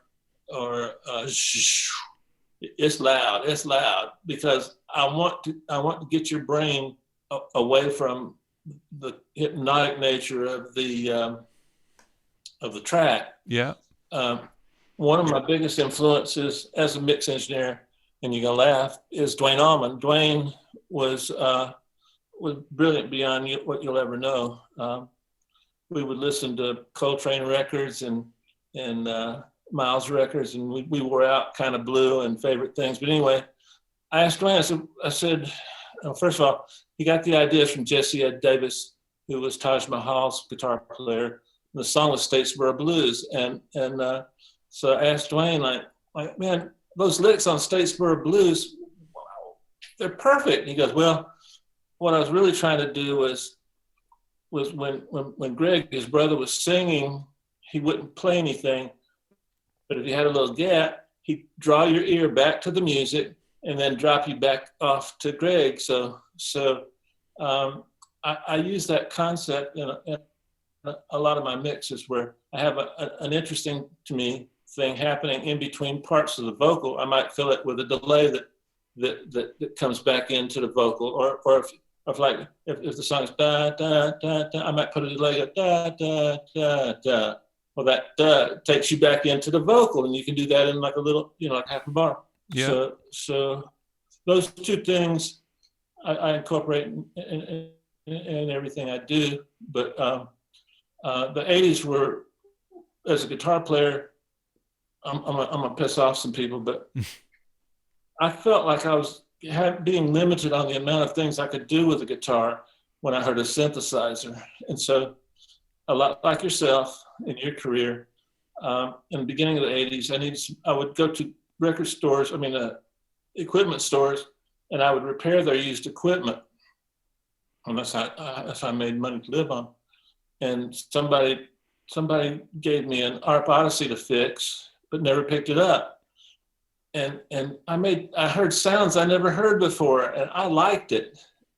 And we would go listen to somebody showing a DX7 by Yamaha. It had 32 presets, and they'd hit the harmonica preset, and everybody in the room goes, "That doesn't sound like a harmonica." And I'm like, "Get the fuck out of here! I can get a harmonica for like $5. I want something that does live in nature, and I like that sound. I could mess that up and use that in a record." Well, the strings don't sound like strings. I know they sound better than strings. Why do they have to sound like strings? Make it sound better. And that became the benchmark for everything in the 80s. 80s, I don't care what you say, I'm gonna tell you you're wrong. The 80s was the most inventive decade we've ever had because of the gap between where we started the 80s from and where we ended it from. The 80s, if you want to copy 80s music, don't copy the sounds, copy the willingness to experiment and take a chance on being different. That's what the 80s was all about. And in 80s, we went for little tiny drum sounds just to be different. And some of those songs stayed on the charts for 20 weeks at #1 because it was different. Right. And that was the attitude I brought to LA when I was in 1990. I just wanted to be different, but good different. And I didn't want to be part of any establishment. I wanted to be able to have a freedom to express myself through music. But I had my hands tied because I didn't create anything. I just piled on to somebody else's creativity. Well, I love, there's a quote that I don't know exactly when you said it, but you said one of the reasons you loved working on hip hop records is because nobody in hip hop ever says, well, you can't do that. This is hip hop. Whereas every other genre has built in things, and you got to stay in that lane to a certain point. I mean, you talk about someone like Coltrane, one of the great musical innovators ever, but he was still playing with traditional instruments. Like Miles is one of the only people who really tried to get outside of his own genre, whereas in hip-hop, every single record. And I love the idea that you'd have this amazing snare on one song, but if you tried to do it again, people are like, no, man, you already did that. We got to do something else. Yeah. Well, I don't know. I can't say that comes from a good position. Nor can I say that it hasn't helped me a lot in my career. It's been a struggle sometimes, but I think you and I spoke about this. Maybe I can share it with the audience if you have the patience for me, guys. I finally had to realize that I could learn as much from my rejections as my successes, and so I realized that in order for me to have out of 10 people, 4 people really, really, really love what I was doing, I needed 3 people to hate it violently, maybe even beat me up. They hated it so much. And then 3 people that said, well, it's good, but they never hire me. But the 4 at the top are like, dude, here's the keys to my Malibu beach house. Run down there, spend as much time as you want. There's cars in the garage. Drive whatever you want. Keys are in the ignition. You got to work on my mix. And so,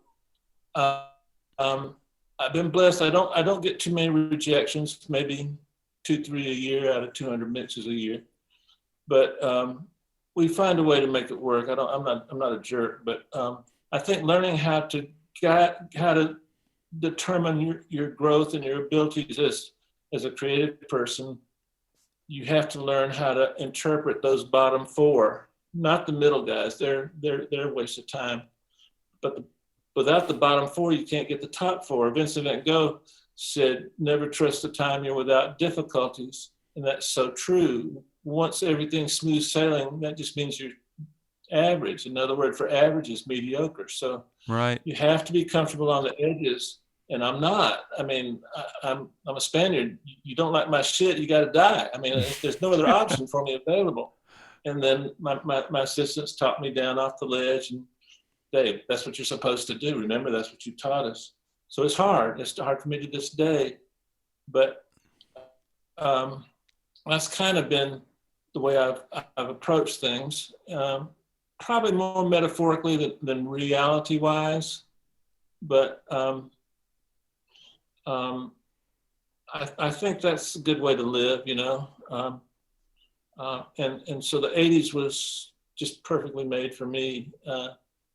I didn't really have any big records in the 80s, but I brought that sensibility into the 90s. And so, for example, the first mix I did out here was a song called Do Me Baby by Belle Biv DeVoe. I did the remix, and the remix went to #1. They shot the video to it, and everybody in the world hated me because it sounds odd now, but no one had ever put really like dance club music low end into a mix at that time.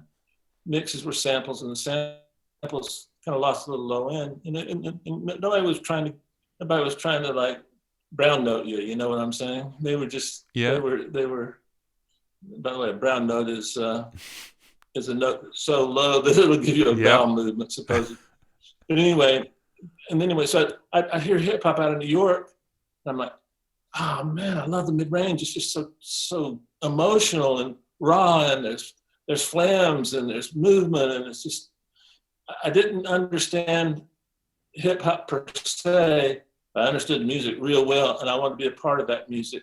And so I had a lot of success early on in the hip hop community. But so I'd use a Quincy Jones top end because I like top end, and then I'd use a mid range from New York, and then I'd use a low end from club music.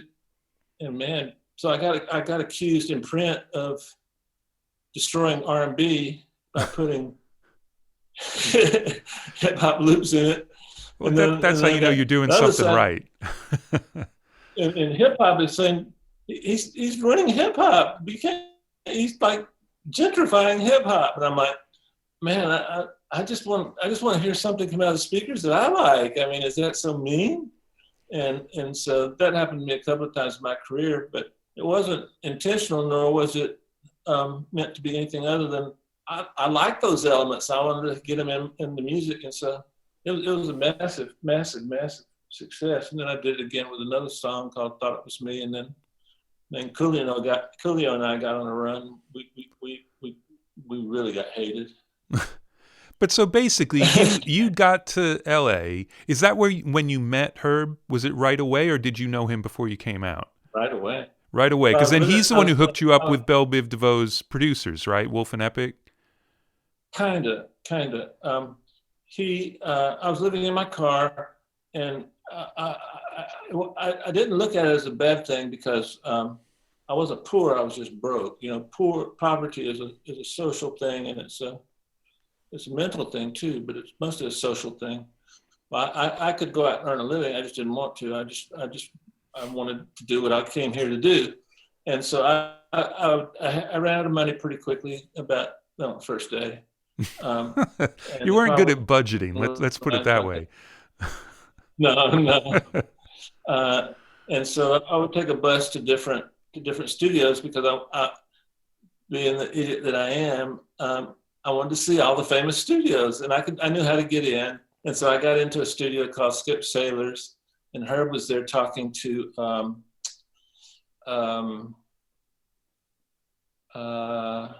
what's the guy that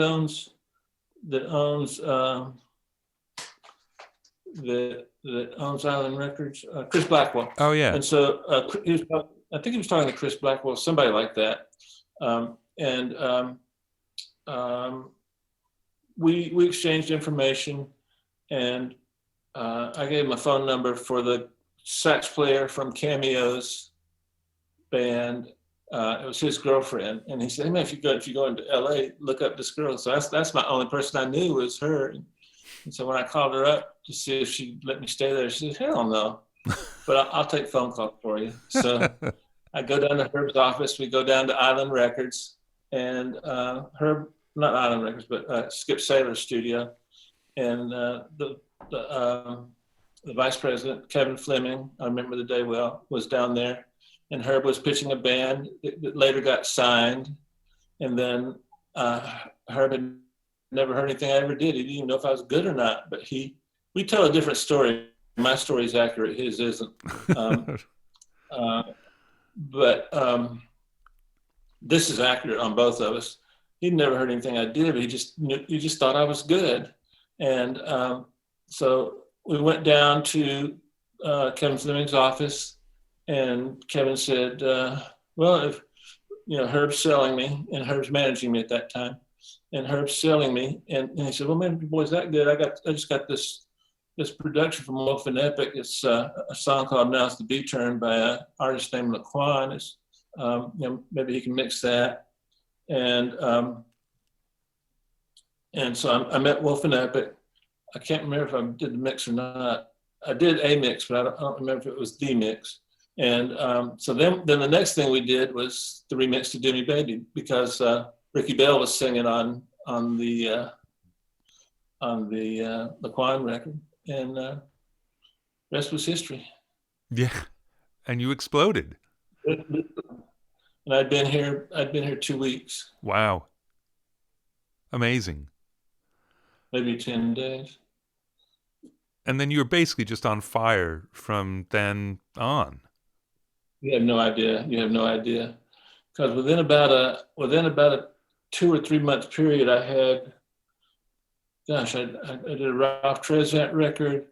I had 2 more Belle Biv DeVoe's, one of which I did the remix by myself. I might have done it with Todd Chapman. I think I did. Yeah, that's right. And so we did that by ourselves. But we did 2 of Wolf and Epic. We did Thought It Was Me and When I See You Smile. And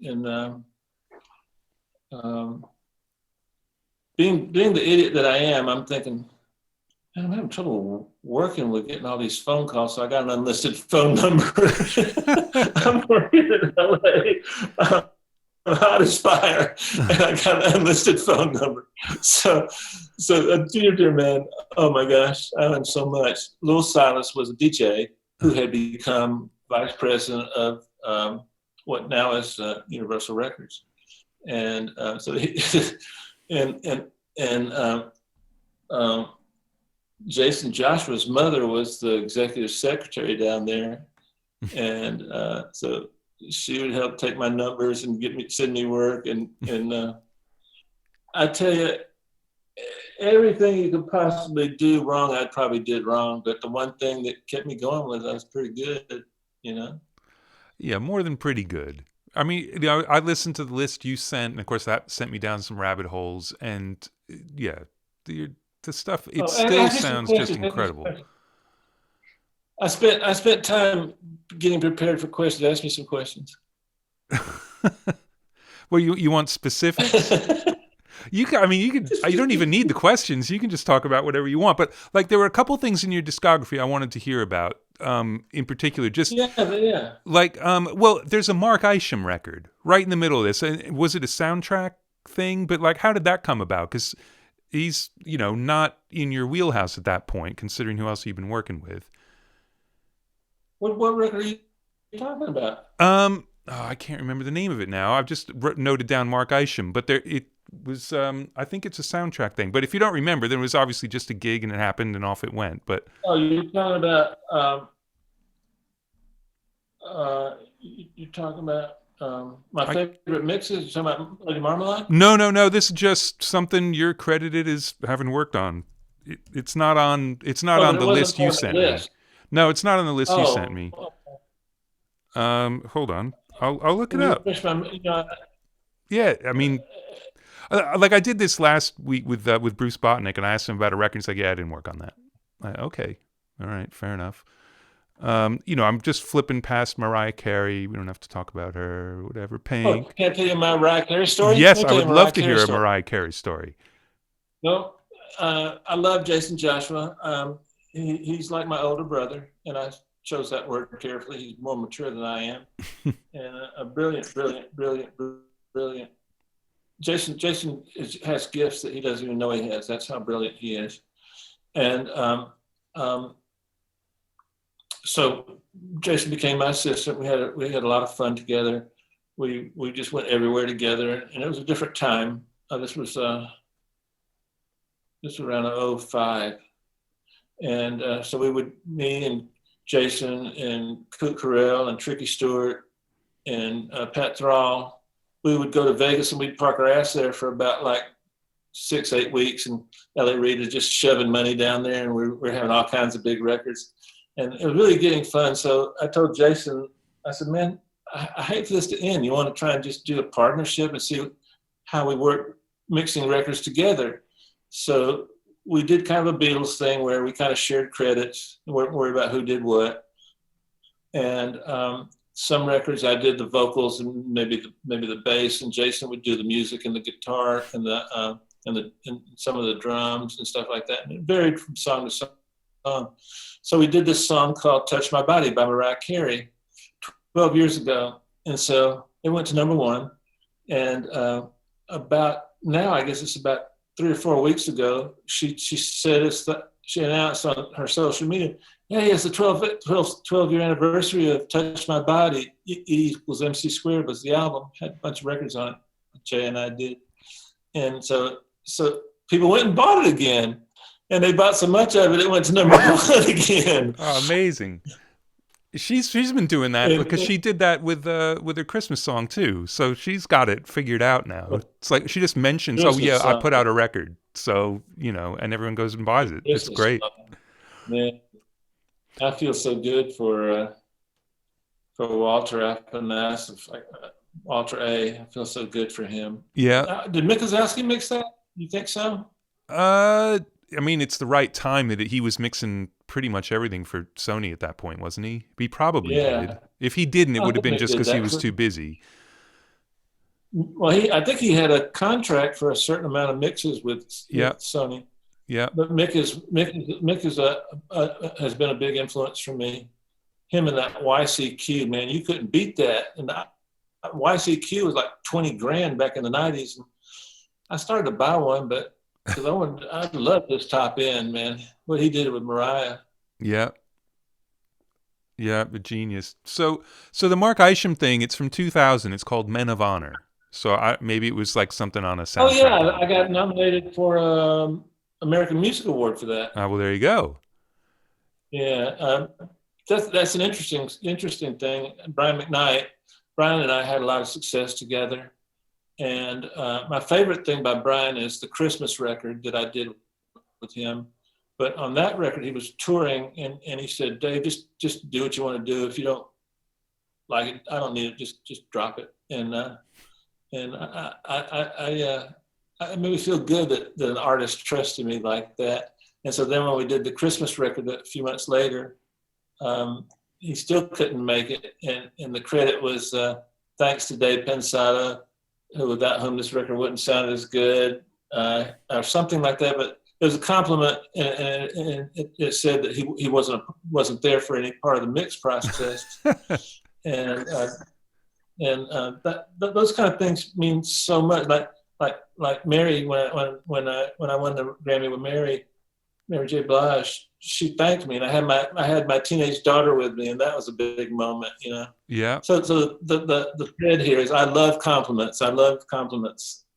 My insecure side loved compliments. Well, and you should be getting plenty of them, I'm sure. So speaking about the New York scene, you also did some LL Cool J, according to Yeah, the I did that internet. with Jason. LL was always now.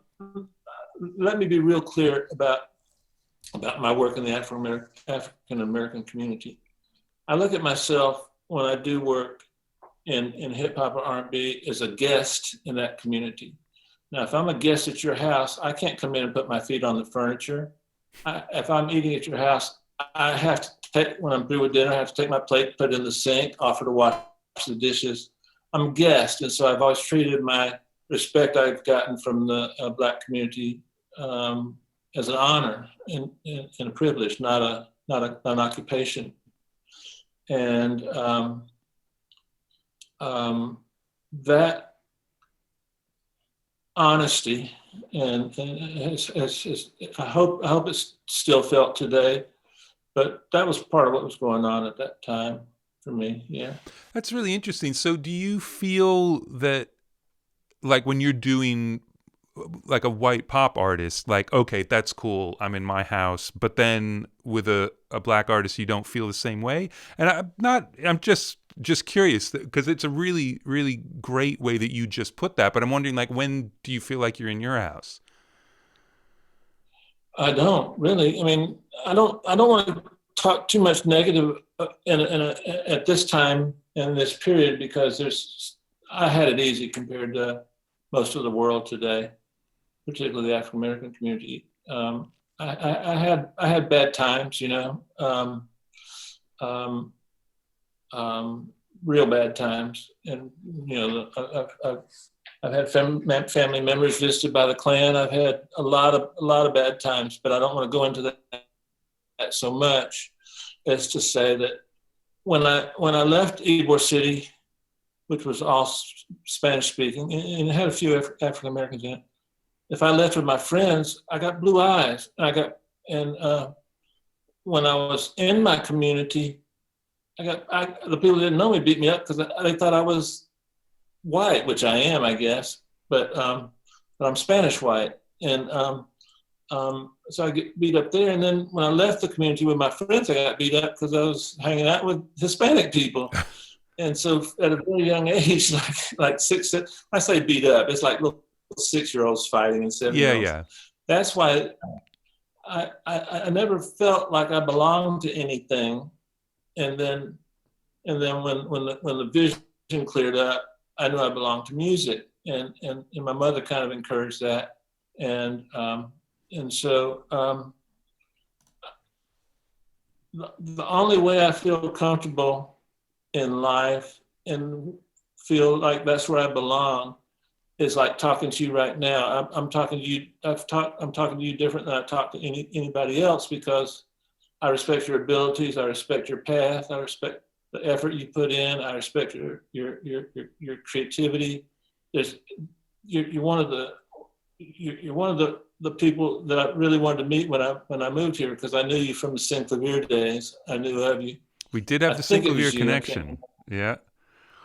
Yeah, and so for me, the only time I really feel like when I'm comfortable as a person is when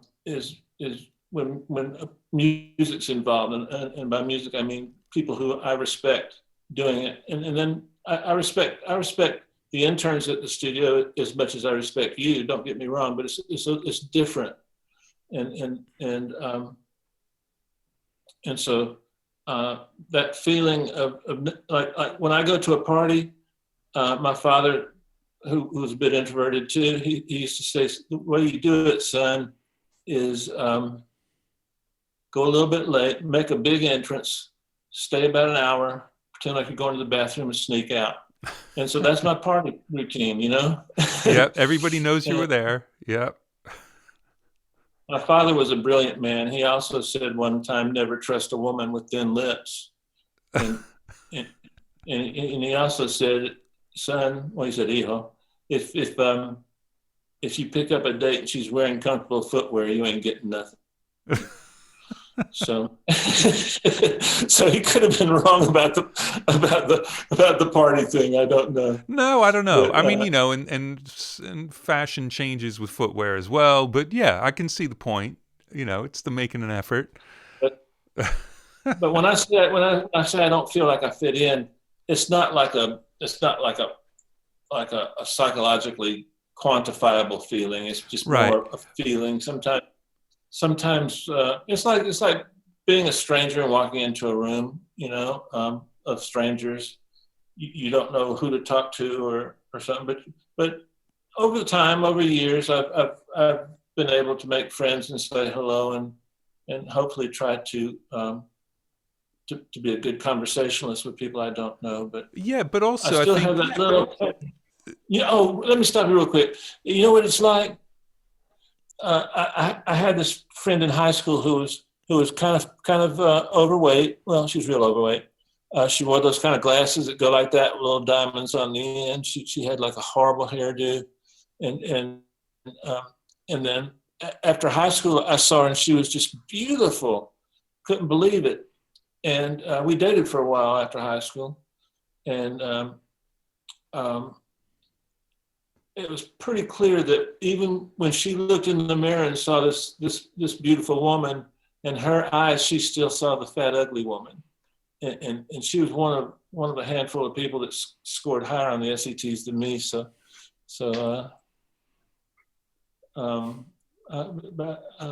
I didn't even pay attention to her in high school. I felt so bad. But anyway, I think that's a human condition that's somewhat normal. If you're a struggling actor and all you get is rejected for parts, and you finally get a part, all those rejections don't go away. They're still part of your psyche. yeah. And so even though it could be argued that I've had a lot of success, it's hard for me to feel that way all the time. Every once in a while, maybe once every 4 or 5 months, I'll get one of those little slumps and I have to talk myself out of it. But usually I try to let other people talk me out of it. I'm not real good at doing that for myself. But yeah, I think being an outside observer on society gives you a certain creative advantage that you can't get any other way. I don't think it's comfortable to live there, but to visit that once in a while, I think is a good thing. Yeah, well, it goes back to what you were saying right at the beginning about, you go to the park and observe people. Like, you're always seeing what the situation is and deciding how you're going to fit into it. And it doesn't mean that you don't, you aren't your own person and you're only doing what you think other people want, but you're aware. You're aware of what is going on and not only what people expect, but also how you should be to get out of it what you want. I mean, that has to be a side effect of it. You read the room and like, man, I want this to go this way, and here's how I can help make that happen. Yeah, I think so. I think so, Andrew. Would you consider yourself sort of introverted, Oh God, yeah. I make a lot Debbie like I introverted. won't even order food from a restaurant because I don't want to like explain. Like, yeah, I make Debbie do everything like that. I'm terrible with that. Really, really bad with Do you people I think don't you think know. the majority? Do you think the majority of our friends, who are all engineers and producers, obviously, um, You which I'm know, not mad at, do you think that's a pervasive feeling? no, it's really interesting actually because that's been part of what's been so great about doing these. And you've got to have the same thing. From we haven't even started talking about Pensado's place. I mean, you're on episode 449, I think.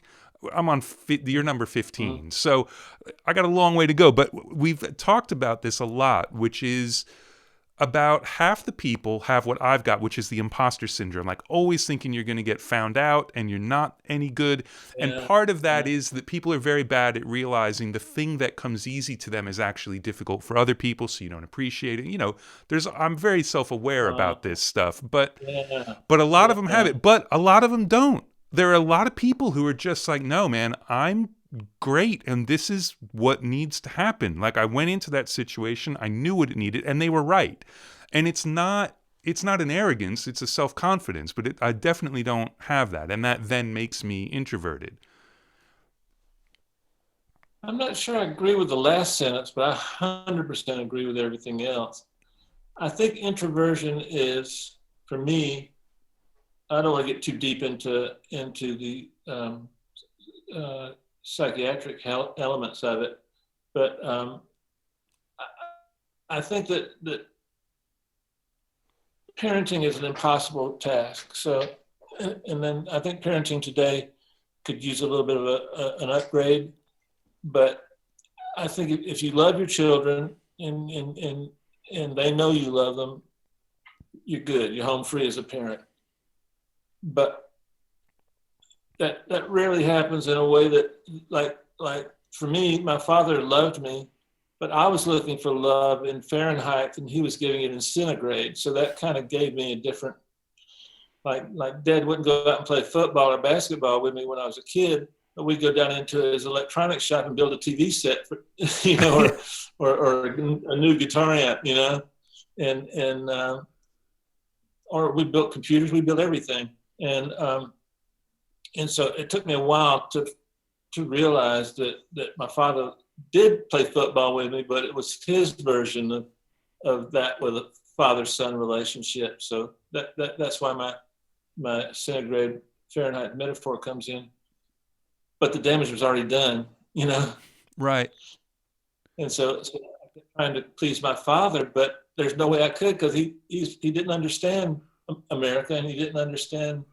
And things came pretty easy to Dad. He was like probably one of the most handsome men that had ever lived. So with that on his side, plus an incredible accent, you can imagine how easy life was for him at a social level. That's why he knew about what shoes people were wearing and what was going to happen.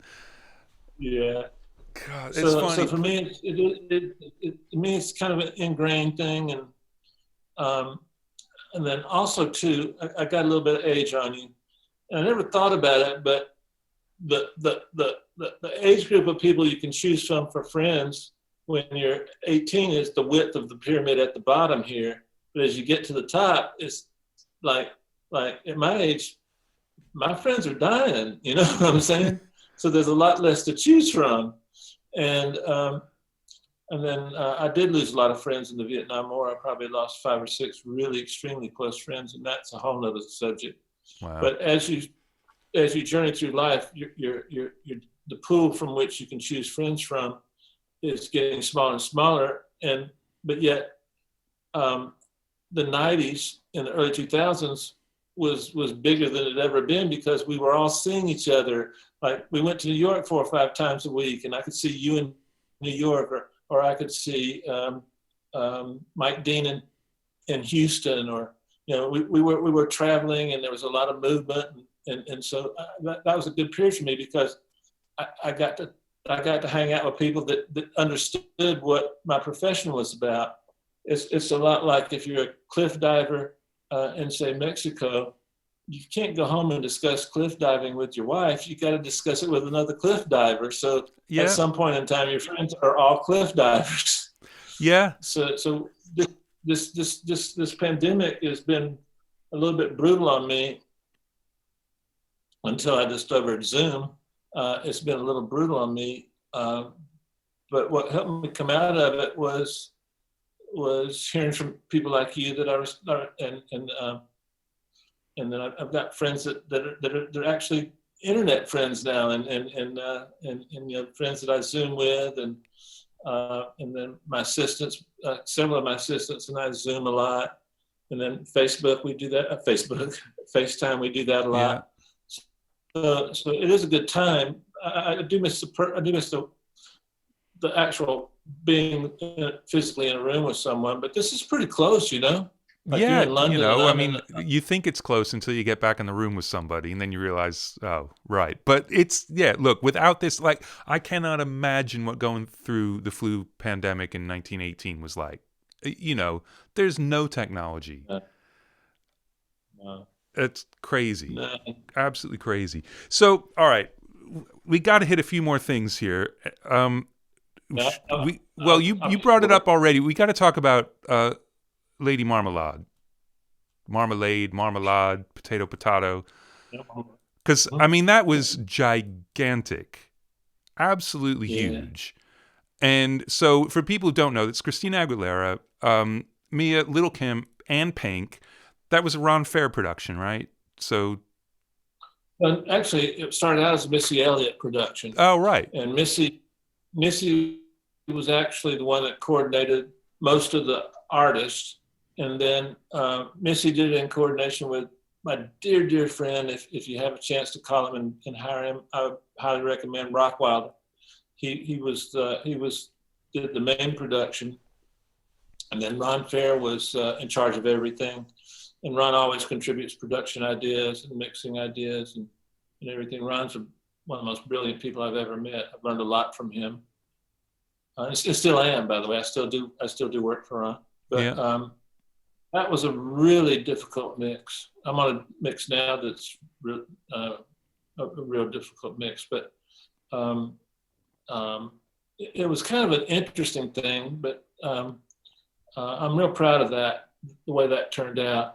I know we have a time crunch, but the cowbell. No, we don't have a time crunch. Are you kidding? Okay, the cowbell in that song. You remember Mountain, Mississippi Queen? Oh, absolutely. I ripped the cowbell off from that. That's the cowbell from Mississippi Queen in Lady Marmalade. It's all cool. I'm sure you cleared the sample. That's all good. No one's gonna, you didn't just start a big lawsuit. That's amazing. Because cowbell, it's one of those things, man. I mean, I love that there's a Saturday Night Live skit about, using it as a joke. But the records that have it, like I Can Hear You Knockin', the Chili Peppers on the song they use, and it is such a thing when it's done right. It is just for the ages. It's incredible. Most people don't know how to play a cowbell, coming from a culture that's pretty good with rhythms. Yeah. In claves, they'll play a clave like, I can't reach a pen, but they'll play a clave like this. But you form a sound chamber cup, and you put your clave there, and then like that, and then as you flex that, you can make the different tones. And so it's not just click click click. It's click click click. In cowbells, you have to hold a certain way, and you have to. If you just hold it by this, it's actually a cowbell. If you hold it in the right way to mute things and mute certain frequencies and play it, just watch any good Latin musician. It becomes an instrument at that point. Yeah. So, but that's all you want to talk about on that one? Is just the cowbell? Come on, man. Well, I can tell you a couple of things. One of the problems, I think Ron and I spent, and Rockwell and I, Missy was in. I think Missy had left the country, and so she couldn't actually participate, other than Ron sending her dailies to listen to and stuff. But the thing I found interesting was, I don't think this is bad to say because I've never really talked about my clients, but I guess after 25 years, I might be able to talk a little bit, because it's not a negative thing. I think it shows their dedication to their craft. One artist would come in and go, Dave, can I redo my vocals? I'm like, well, that's a wrong question. So we cut the vocals. Then the next day, the other artist would come in to listen to what's gone down, and that artist would go, did this person change? I'll just name names.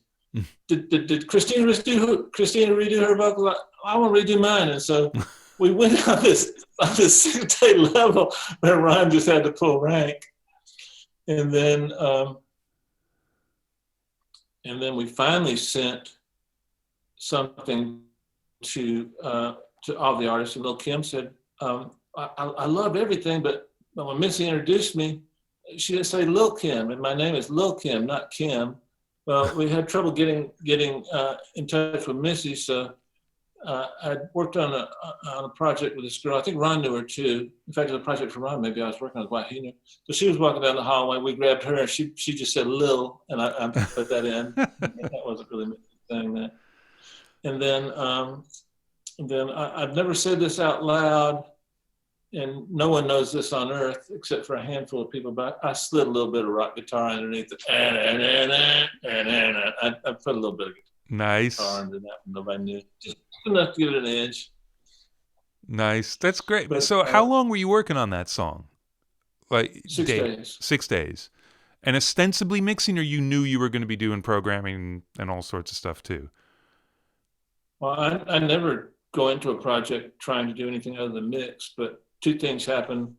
I just get these overwhelming feelings that this needs to be this way, and I can't go to sleep until I hear it come through a pair of speakers. Now, that doesn't mean that the people involved need to keep it, because half the time they don't like it, and I'll save it for another time. But I always, when I do something that's semi-major, I always never play that for the artist until they like the mix, and then I'll say, "You mind taking a listen to this?" And they go, "Oh yeah, I like that." I'm like, "You want to keep that?" Yeah, let's keep that. Or they go, it kind of does this kind of. Cool. And I get away from that real quick, and then because I don't want to change the vibe in the room. Right. So that's kind of the way I try to work. And then as you know, you've got clients that give you more freedom than other clients, and some clients are enhanced to demo, and some clients they want you to take it to not just a better level, but put your input into it, put your creativity into it, see what you can come up. By the way, I'm that way with mastering engineers. I love mastering engineers that send me back something different. You'd think that I'd want to have exactly what I sent them, but in that case, why would you bother sending it out? Because I can't do what they do. I always come back. I can't. Well, I can, but I don't know if you're this way. But when a client has a tweak, like I've spent so much time with this record. When you ask me to change something, you're actually asking me to make it worse, because I think it's the best it can be. Now, I'm real good at making things better, but I'm not so good at making things worse. So a lot of times I have to consult with my assistants. Like, is this okay? Is this okay? Is this good? Is this good? But I like taking chances, but I think it's disrespectful to change somebody's mix without an environment where that's going to be acceptable. That's funny, because I'm the opposite of that. Where if I get a mix note, it's because I've screwed up. Like I've just got it wrong. So, I got to go fix it now. Well, what I do is I try to live with the rough mix enough to where I start to like it a little bit, or a lot, depending on the circumstance. And then I start mixing, and I spend the first. Like my assistants have my mixes set up for me, so they're all organized. So all my backgrounds are together, all my strings are together, and they're all going through an aux. So if the original balance for the strings was something the producer and artist liked, I preserve that. Yeah. but once I get to the auxiliary track, I might alter the strings. I might I've been known to sneak in some pretty serious effects on strings, like flangers and stuff. But $60,000 string section, I'm putting flangers on. But hey, c'est la vie. And I try to work in such a way that I'm not trying to sound good. I'm just trying to get something going. Just commit, and then once you commit, now you can see what you've got. If you're just focusing on kick drums, you're not focusing on the important part of the process. So you might work on the drums as a whole inside the context of the mix, and then when you get it pretty close, you can go in and isolate different elements to expand something. Like I spend a lot of time on kicks and snares, for example. I spend way too much time on vocals, but it's like think of it as a block of marble 6 feet tall and 4 feet on each side. So it's a big rectangle, and there's a statue in there. And so to get the statue, you just got to take away the shit that's not the statue. And that's kind of the way I think about the process of mixing. Right. That's funny. That's the yeah, how do you do a statue of an elephant? Just get rid of everything that doesn't look like an elephant. Can I borrow that from you? Yeah, my grandfather used to say that all the time. He was for a living, he did something else, but he was an artist. But that was one of his jokes that he loved. Brilliant. So brilliant.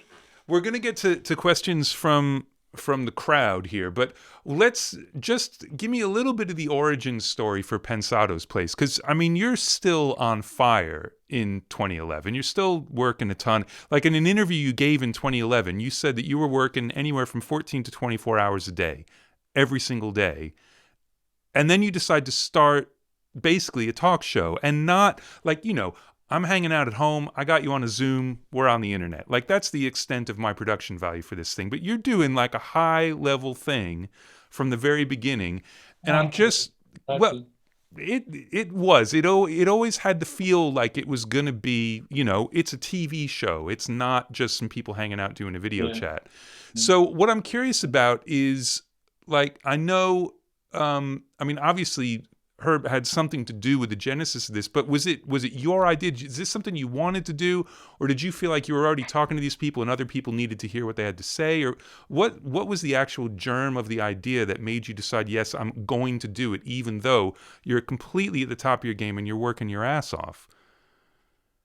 Yeah. So Herb has been my manager off and on, but mostly on for 30 years. And I rely on him for a lot of things, like he's brilliant at business. He's got an incredibly creative ability to make a show look expensive, to put on award shows, but all those things take a lot of his time. And so my contributions to the show are just minimal, really, in some ways. We've got a great team, Teresa Romero and Tyler Scott. But basically, most of the ideas for the look of the show, for the expensiveness of the show, anything that's not engineer related is mostly Herb. And then my contributions to the show are somewhat simply just being me, and it's rare that I have someone on the show that I don't know a lot about, because that's who I am. I like knowing a lot about the people that do what I do, not to copy them or anything, but just to feel part of something. And that our clan, man. It's wonderful, brilliant people, and outside of our clan, that's a bad term right now, but outside of our little group, we don't have a lot of friends. Like I try to have friends that are that are not in music, but it's really hard because that's all I know to talk about, you know. I've rambled now for a while, and because it's easy for me to do, and I haven't talked to someone like yourself in a while, and it's been a wonderful experience. But the show came out of going back before Herb came into the process. I don't know why, but I was thinking about some sort of brick and mortar way to share ideas and stuff.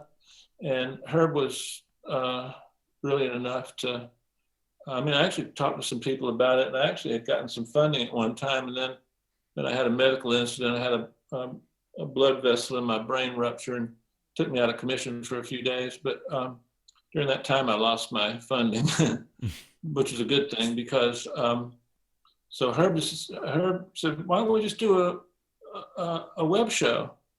And I'm not bragging, but there's just something about being me that just things just happen. You know, like I said, I don't really have a goal on audition or anything. And so I had done a free mix for a friend of mine. He became an important guy over at Google. He was working for a pseudo subsidiary of Google. So I called him to get some information on how to go about doing a web TV show. He said, come down to give me an address. And he was doing an affiliated Google show. And next thing I know, suits are coming out asking Herb and I if we want to be part of their show. This is my life. Yeah. And so he said, yeah. So we stuck with them for a year, and we became we were their biggest show viewing wise. And so we decided to go out on our own. We had their blessing. And so we went to a very expensive facility to shoot the show. It was serious four figures. And so that gave us the need for sponsors. At one point in time, I was supporting the show mostly, but we were lucky because the first show we ever did 20,000 views. And I'm like, who are these people, you know? Yeah. Anyway, so then it grew, and we got better and better and better. And then the last few years, we've been shooting in 4K so that our episodes, I like to think of your grandchildren one day pulling up Pensado's place one day and going, oh, wow, so that's what my uncle did. That's what my Uncle Andrew did. And I look at it somewhat as archiving and somewhat as informational, but mostly just a good time for me. You know? Yeah, but I mean, it takes a lot of work. I hope people can tell that. Because it's very rare that I don't know a lot about the guests, you know, and it's very rare. Maybe 1 out of 10 I might have to look up, but I do look up, like if you're on the show again, which I hope you will be soon. Open invitation, by the way. Anytime. Okay, I got that on film. I would look you up because I want to know what you're working on now, where your head's at now, your current successes. I love to try and keep credits in the public's eye because they're so hard for us to get right now. You know? Yep, absolutely. So I like when the producers that watch the show know that, man, Andrew just did this, or he just did this. You know, keep your name out there. And so maybe now with we're shooting the show on Zoom now. I probably put in about 5 hours a week on it, but I spread that over the course of a week, you know, hour a day. Right. But it's not work or research. Here again, it's I love it when I get a lot of my questions from watching videos of the guest, and so you'll hear a philosophical thing, or you hear a little jewel, you know, that like I had Dre's engineer, I forget his first name, Quentin Quickly or something. I can't remember his name. I'm so sorry, man. Please forgive me. But he said, yeah, you know, we take vocal line and make sure all the drums are lining up right. And I'm like, that's brilliant. That's brilliant. And so I would have never discovered that if I hadn't found this obscure interview where he mentioned that. And I apologize if you're watching, but man, brilliant guy, great engineer. He drew a big crowd for us. But I like those kind of little nuggets, those kind of things, you know? Yeah. Yeah, and it's funny because, like, I mean, I've been, you know, certainly not on the same scale, not for as long, but since I've been doing these, I do a lot of research for these, and it's without, I'd have to watch every episode of Pensado's Place to get stuff about you, because you're just, you know, you need to be on your own show, but you're not, because you're interviewing other people the whole time. So, but yeah, I was really hoping that I could find some like crazy obscure thing, like what the hell, but it's, you know. You're a hard man to crack, actually, for someone as visible as you are. Well, I don't know about that, but you got to keep something to yourself, you know. Well, I suppose. But I think, you know, obviously for the rest of us in the community, what you've done with Pensado's Place, I mean, it's made this possible. Like, you know, I wouldn't have thought, great, I'll interview people who do what I do during the lockdown because Puremix wants to just give their guys something to watch and stuff. It never would have occurred to me that anyone would tune in if you hadn't done what you're doing. And it's amazing. It's done it. I think it's done. Obviously, I think it's a great resource for people who are learning because you don't have the studio system, so there aren't as many spots to be somebody's assistant, etc. All of that stuff is very true, but it is done, I would argue, more for the people who get to be on your show, because we talk about it in private and we go over all these philosophical things and we've got ideas and we think they're really important, but we also think that nobody else in the world gives a shit. And to be able to have that conversation and have thousands of people actually give a shit, it's amazing. Because we spend our lives thinking about this stuff, you know? Yeah. But also, too, it makes me feel closer to my community, you know? I can't say I know everybody in the community, but nor can I say everybody in the community knows me, but the people that I've always admired, I've been blessed to be able to meet, and I've never been disappointed, you know?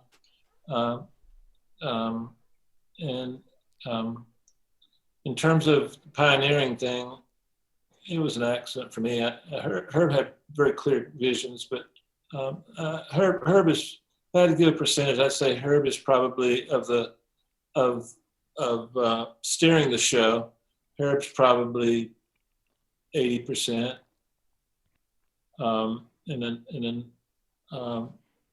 my contributions are, been doing this shit a long time. So my contributions started in the 60s. Don't let Herb hear that. No, don't worry. No, nobody's watching. Yeah.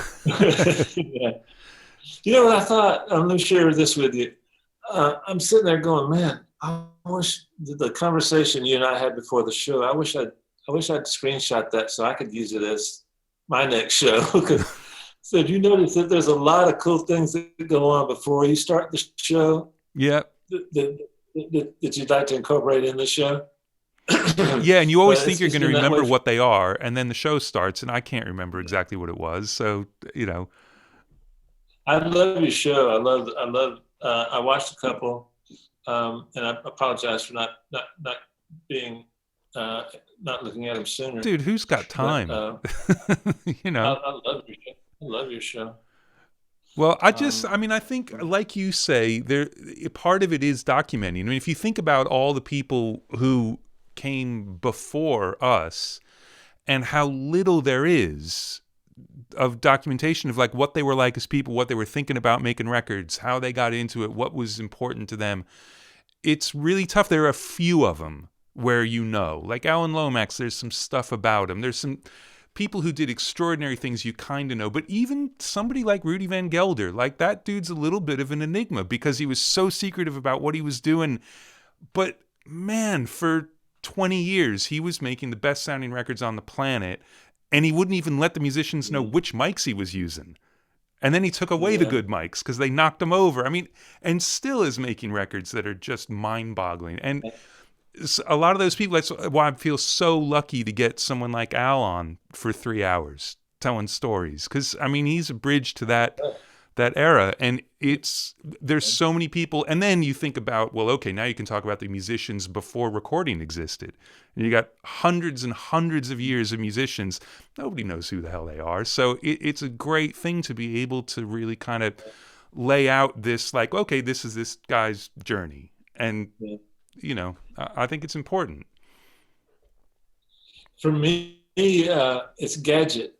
Gadget is up in Toronto, and he mixes all of Drake's records. And I've spoken to him on the phone a few times. He sounds like a great guy.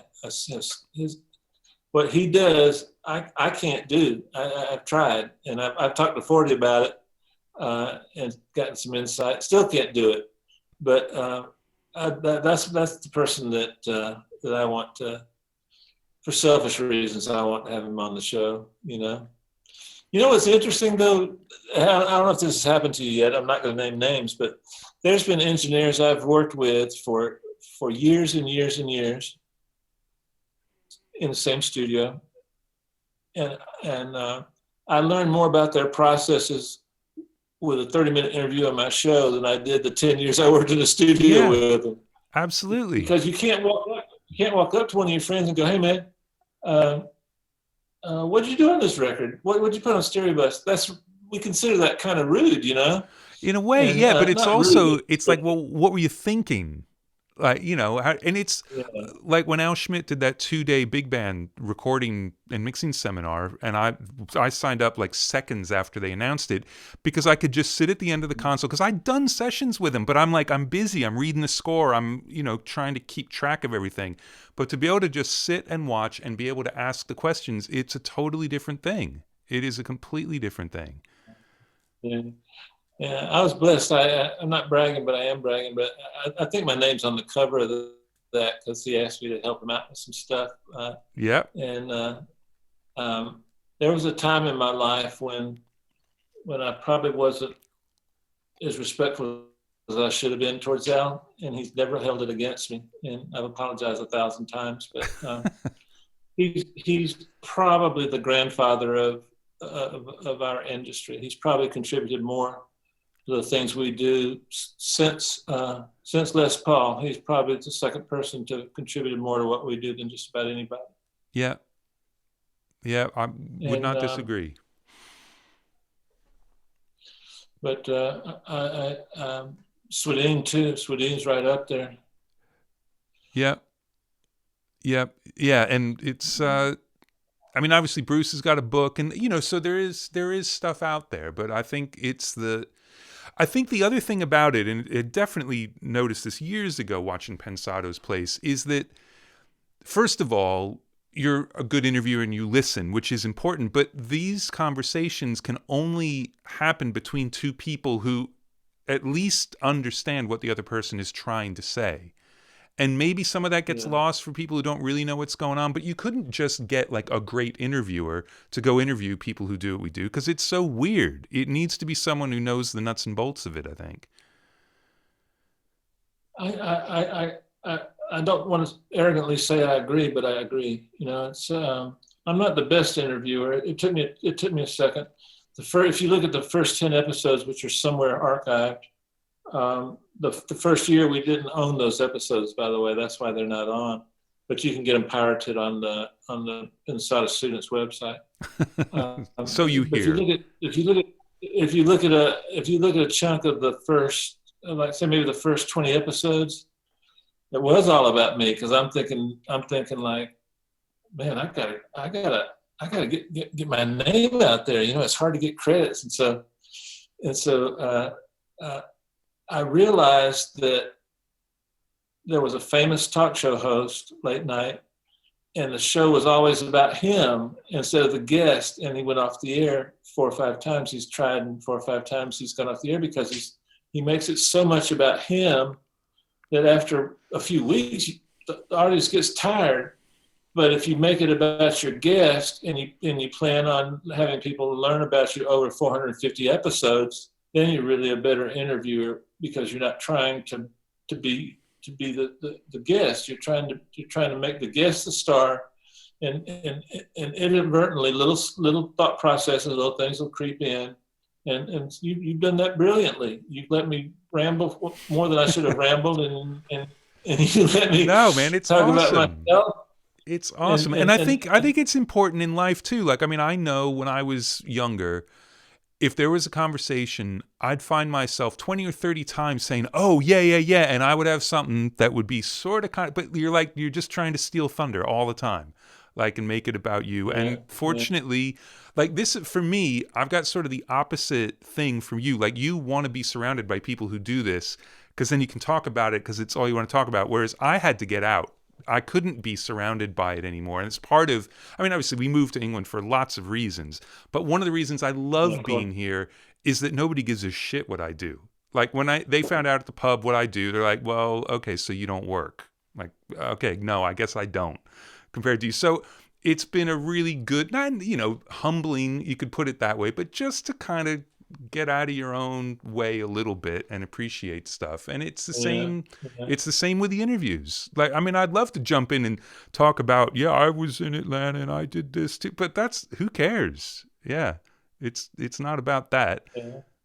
I'll come on your show. A good guest will help you talk about yourself too, I think. But well, you've done that. You've done that. You've led me down a couple of paths, which has been great.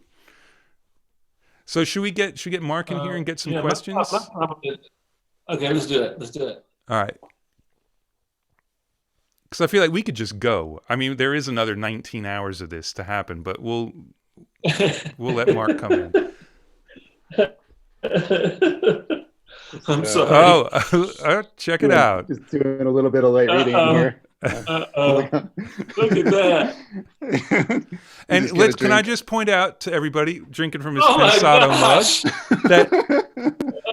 that Mark was one of the community sponsors for the awards, which was a brilliant idea, to have sponsors who were actually up and comers who wanted to come and be part of it, as opposed to, we'll get the big names and they'll sponsor everything. And that was an absolute genius move on your part. Oh, thank you. That was awesome to be a part of that whole thing. That was great. The first Pensado Awards. And I remember even the first event that you did, I think it was at the film school in LA. It was in a theater. And I remember that was the award show. That was Jamiroquai. Yeah.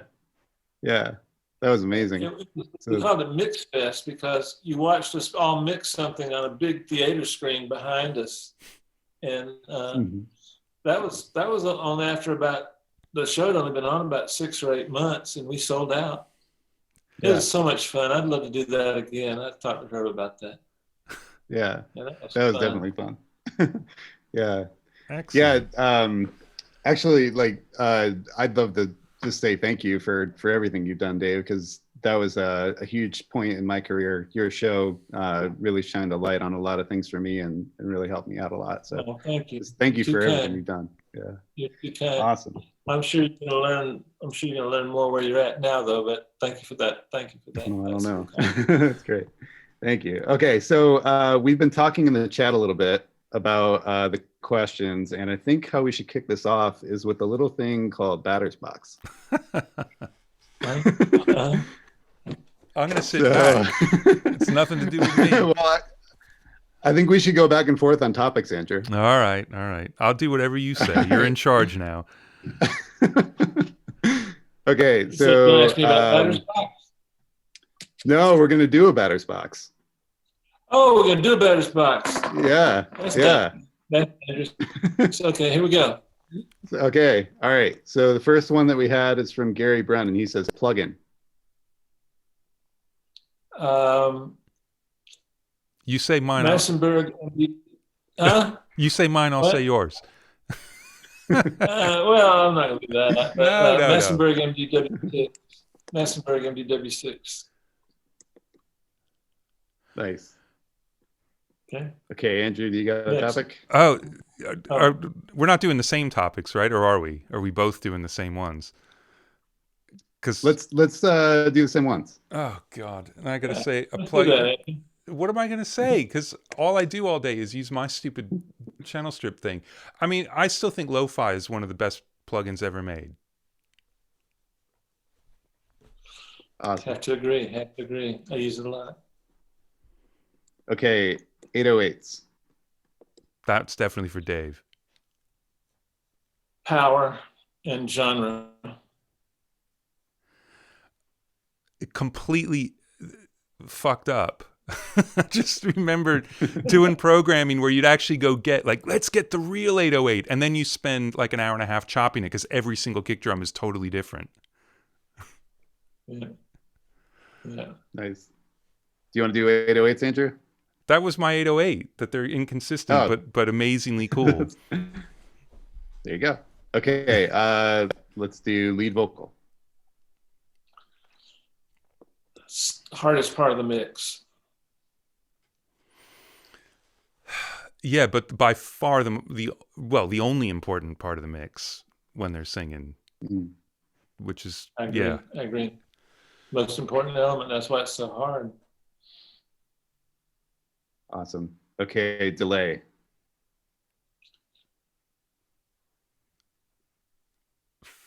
Misused.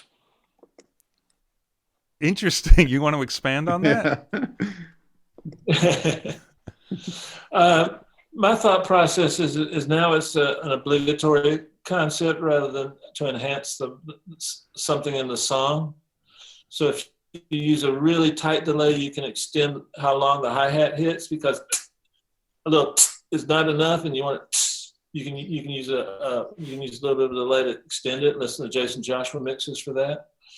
And then there's nothing more boring than predictable delays. So if you're going to use delays, use them judiciously. Use like a 16th note delay in certain spots, an eighth in certain spots, a quarter in certain spots. Put reverb on some, radius some. Make it an event. Everything in a mix, think of as an event. Think of the lead singer is in a white dress on stage, and the spotlight comes down on him or her, and the band's in dark blue, and when she starts to sing, the spotlight hits her and it's just glowing. You want it to sound like that, and a delay or a reverb is not guaranteed to make that vision better, but sometimes it makes it the best it can be. So don't indiscriminately use effects because you read about them or saw them on some website. They're not automatic. Have a reason to do everything in your mix. And if you come to the mix trying to just on like say a synthesizer, if you come up to a synthesizer and just start having presets, you're not ready to use that synthesizer. When you come up to a synthesizer or an effect, and you got the effect in your head, now you're trying to get it. Those are the best times. And it's overused. I'll agree with that. I think, like, and obviously it's easy to do now. The automation is the key. And so, like, I don't use sends to delays. I make copies of the vocal track and edit the vocal to say what's going to the delay, because I can use crossfades and fade-ins and fade-out and clip gain and things like that to affect it. And it's a lot easier for me to get my head around than automating sends or returns, because then I just get bored because I can't see it, and I want to visually say, like, at a glance, okay, cool, that's where the delays are, and I can mute regions and try it. But yeah, definitely make them events, because when they're events, it's one of the most special sounds ever. I know. It can make you cry having the end of one word repeat past the end of a song. It's incredible. But yeah, if that delay's been going for the whole song, you're like, well, all right, whatever, song's over. Yeah.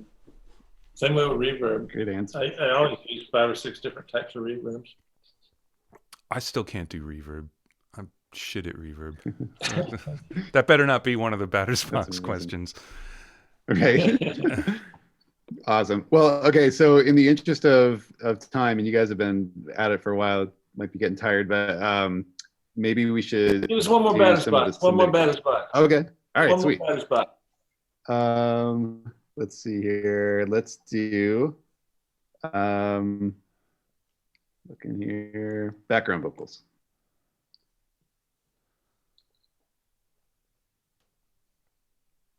One word would be fit them, make them fit. Yep, small. Yeah. What I'd like to use is small. Yeah, it's like small and thick. Yeah.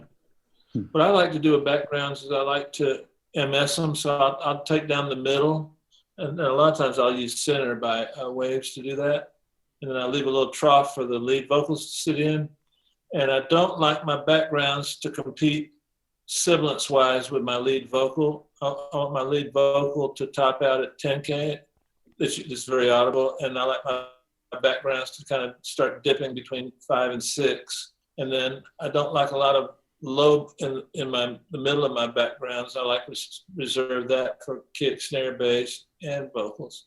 So I try to carve out what I don't need from the background. I hate the word carve. I try to remove what the things I don't need from the background vocals and enhance the things I do need on the sides. And I don't like to pan mine hard left and hard right all the time, because when everything's stereo, all your effects are stereo, you just got one big mono mush. So I try to find spots for them.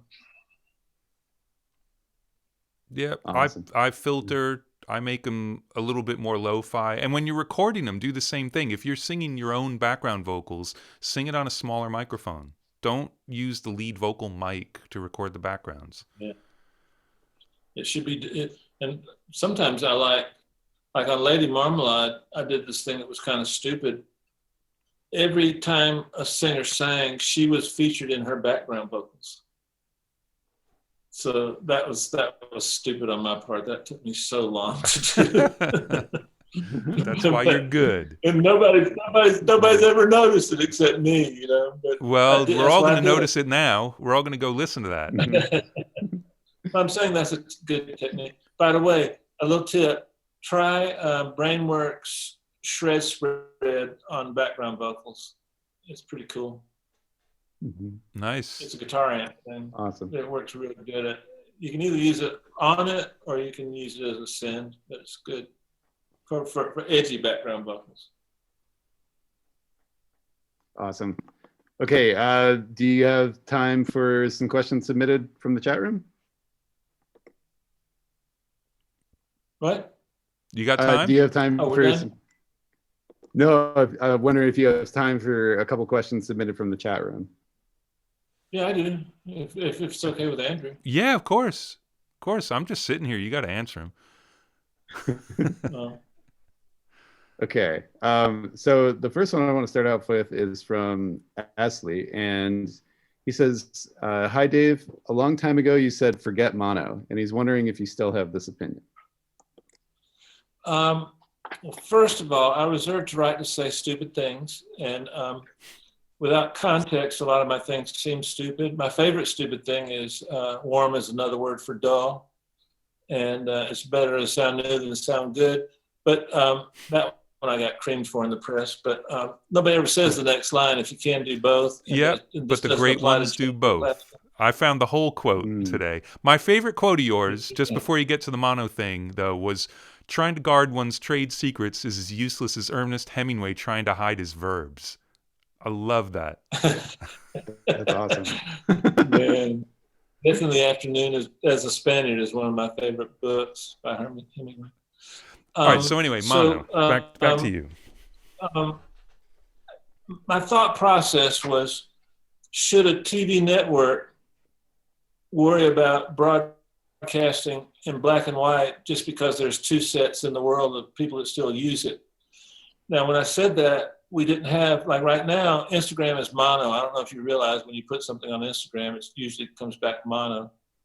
So that altered things. And then I realized there was a group of engineers that have one R tone or or one, you know, they like Ali, Derek Ali likes to work in mono. A lot of my favorite engineers like to work in mono.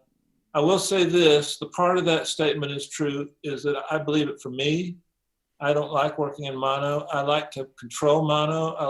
There's parts of my mix that I want in mono, and there's parts of my mix that I don't want in mono. And I use mono and I use MS a lot for a reason, because I like the way it sounds, and I think you should be penalized if you're only listening to it in mono. I'm not worried about you that much, but I have to recognize the fact that it could be listened to in mono at some point in time. And so like I've got a main keyboard, and that keyboard is really, really germane to the essence of the song. I'll check it in mono, but if it only comes down to dB, I'm cool with that. But I think there's three sacred mix places in the mix that are as sacred as church, and you need a great reason to put something there. The left, the right, and the center. And if you put too much stuff in the center, you're not getting the full impact of what a live band would sound like, or you're not taking advantage of the way the human ear works. There's a lot of negative things. Now, you do get a certain sound that's very, very conducive to hip hop sometimes and other things. But so I'm real choosy about what I put in the middle. Sometimes I'll put my 808s just slightly out of the middle to create a trough for the bass itself to be in if there's a bass. And then sometimes I feel like the 808 sounds bigger when it's slightly moved out from the middle. And then the bass goes in the middle, and kick, snare, and vocals, lead vocals. Now the snare, I take a little bit of liberties. I might make it a tiny bit wider than the 808, but I look at a canvas of a painting that I can see depth. Now, if you're looking at a painting, it can be flat across that canvas, and I find that interesting. But I like a 3D element to my mixes, so the only way I can get front to rear depth is three ways. One is by controlling transients, one is by controlling top end, and one is by adding an effect. And I find that depth is easier to get, and separation is easier to get. Like I like the impression that the lead vocalist is out front, the kick is behind her, the snare is behind that, guitars are off to the side, the keyboards are off to the side. I like to, and then I'll create a little controversy. I like putting my hi-hat as if I'm playing the drums, not as if I'm watching the drummer. So I like a left-sided hi-hat.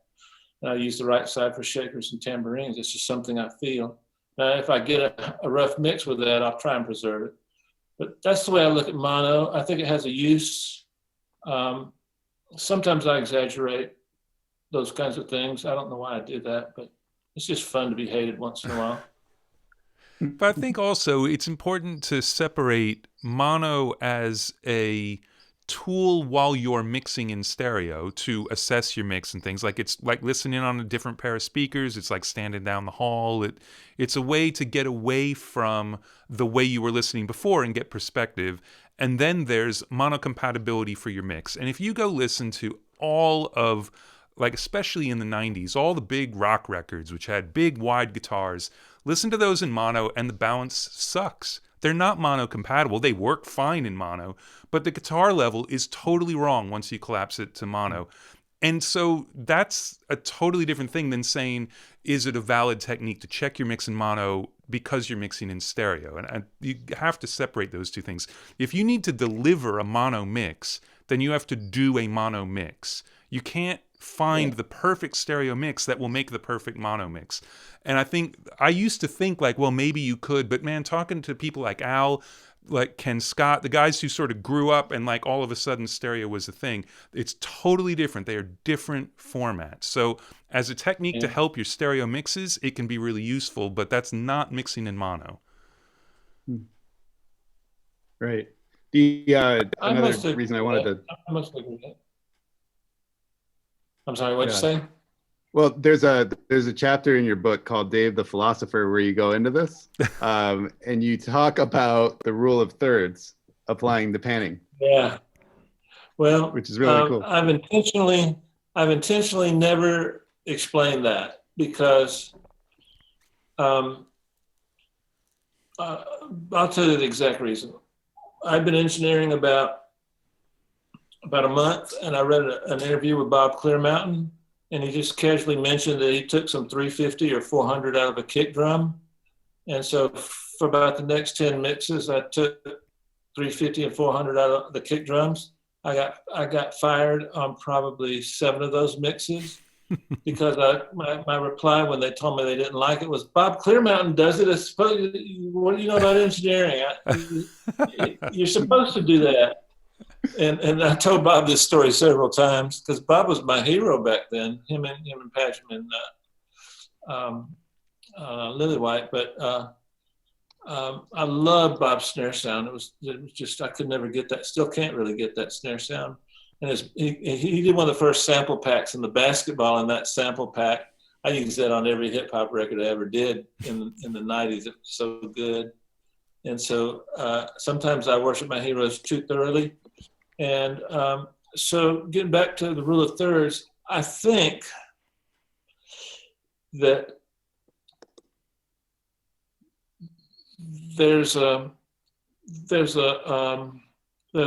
scientific concept called entropy, and I think that in a creative field, there's a certain way that we can balance visual things that are pleasing, and there's a certain way we can balance audio things that become pleasing. And so the rule of thirds doesn't translate physically into the process of mixing, but it's a metaphorical one, as does the golden ratio. So in other words, there's a human tendency to really appreciate a certain balance. And so if you can try this, take a mix and put say you got guitar, bass, drums, and keyboards. Put one of the guitars loud to the right, and then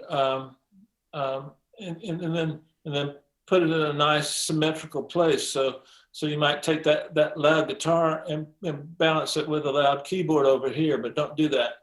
Just put a loud guitar to the right, and don't tell anybody. Don't do it with engineers, but do it with general public. And they'll always pick the one that has a balance to it. So that's and those balances are not at the edges usually, because the edges draw too much attention to themselves, but they're moved in. So they might be, if you look at a pan knob, they might be at 10 and 2, and so that is a rule, but not of thirds, but it has the flavor of the rule of thirds. This is the first time I've ever in my life expressed it, because I wanted it to be something that was different to different people, and sometimes when you describe your creativity, it falls flat, and people go, "Oh, really? That's all it is?" So I just wanted to encourage people to think of ways to be inventive philosophically with things that were known to work in one medium, apply those to the other. And one last thing, I know I'm being long-winded. I feel like creativity can't be bought or earned or stolen. It can only be borrowed. And so the way you borrow creativity is if you're not being creative, go to a museum and stand in front of the great masters, borrow a little bit of that creativity. And I really feel in my heart, and this is hard to explain, there's only one form of creativity, and it's the same for a painter, as an artist, as a musician. But the medium can change on that creativity. So right now we watch songs. We don't listen to songs. We watch songs, and that's one of the reasons why YouTube is so popular, because the brain gives complete and total precedence to visuals over audio. Look up an effect called the McGurk, McGurk effect. Yeah. and you'll understand how much the visual is important. So if I can create a visual in your mind, I can get you to like my mix more than if I don't. And so because you're taking advantage of the way the human brain works, study the human brain and how it assimilates stimuli, and then build. And then just keep it in mind. Don't try to change anything about what you do. Just kind of keep it way back in the corner of your mind. So, Nice. sorry. No, man, that's great. Thank you for that. Yeah. And if people aren't familiar with the rule of thirds, it's basically for visual art, so photography, painting. It's the idea of your thing will be pleasing to the viewer if the horizon is a third of the way up from the bottom, not halfway, whatever. Check it out on the internet. It's kind of scary how pleasing it is. You always put people's eyes on the intersection, the four intersections of the. But it's fun to screw with the rule of thirds too, and every once in a while put something dead center. And that applies with music too. Yeah. I've only done this twice in my career. The first Van Halen record where the guitar was hard right and the kicks was hard left and the vocals, everything was like panned like when the first stereo mixes. I've tried to get my clients to let me do that once in a while, and nobody will let me do it. It doesn't seem pleasing to them.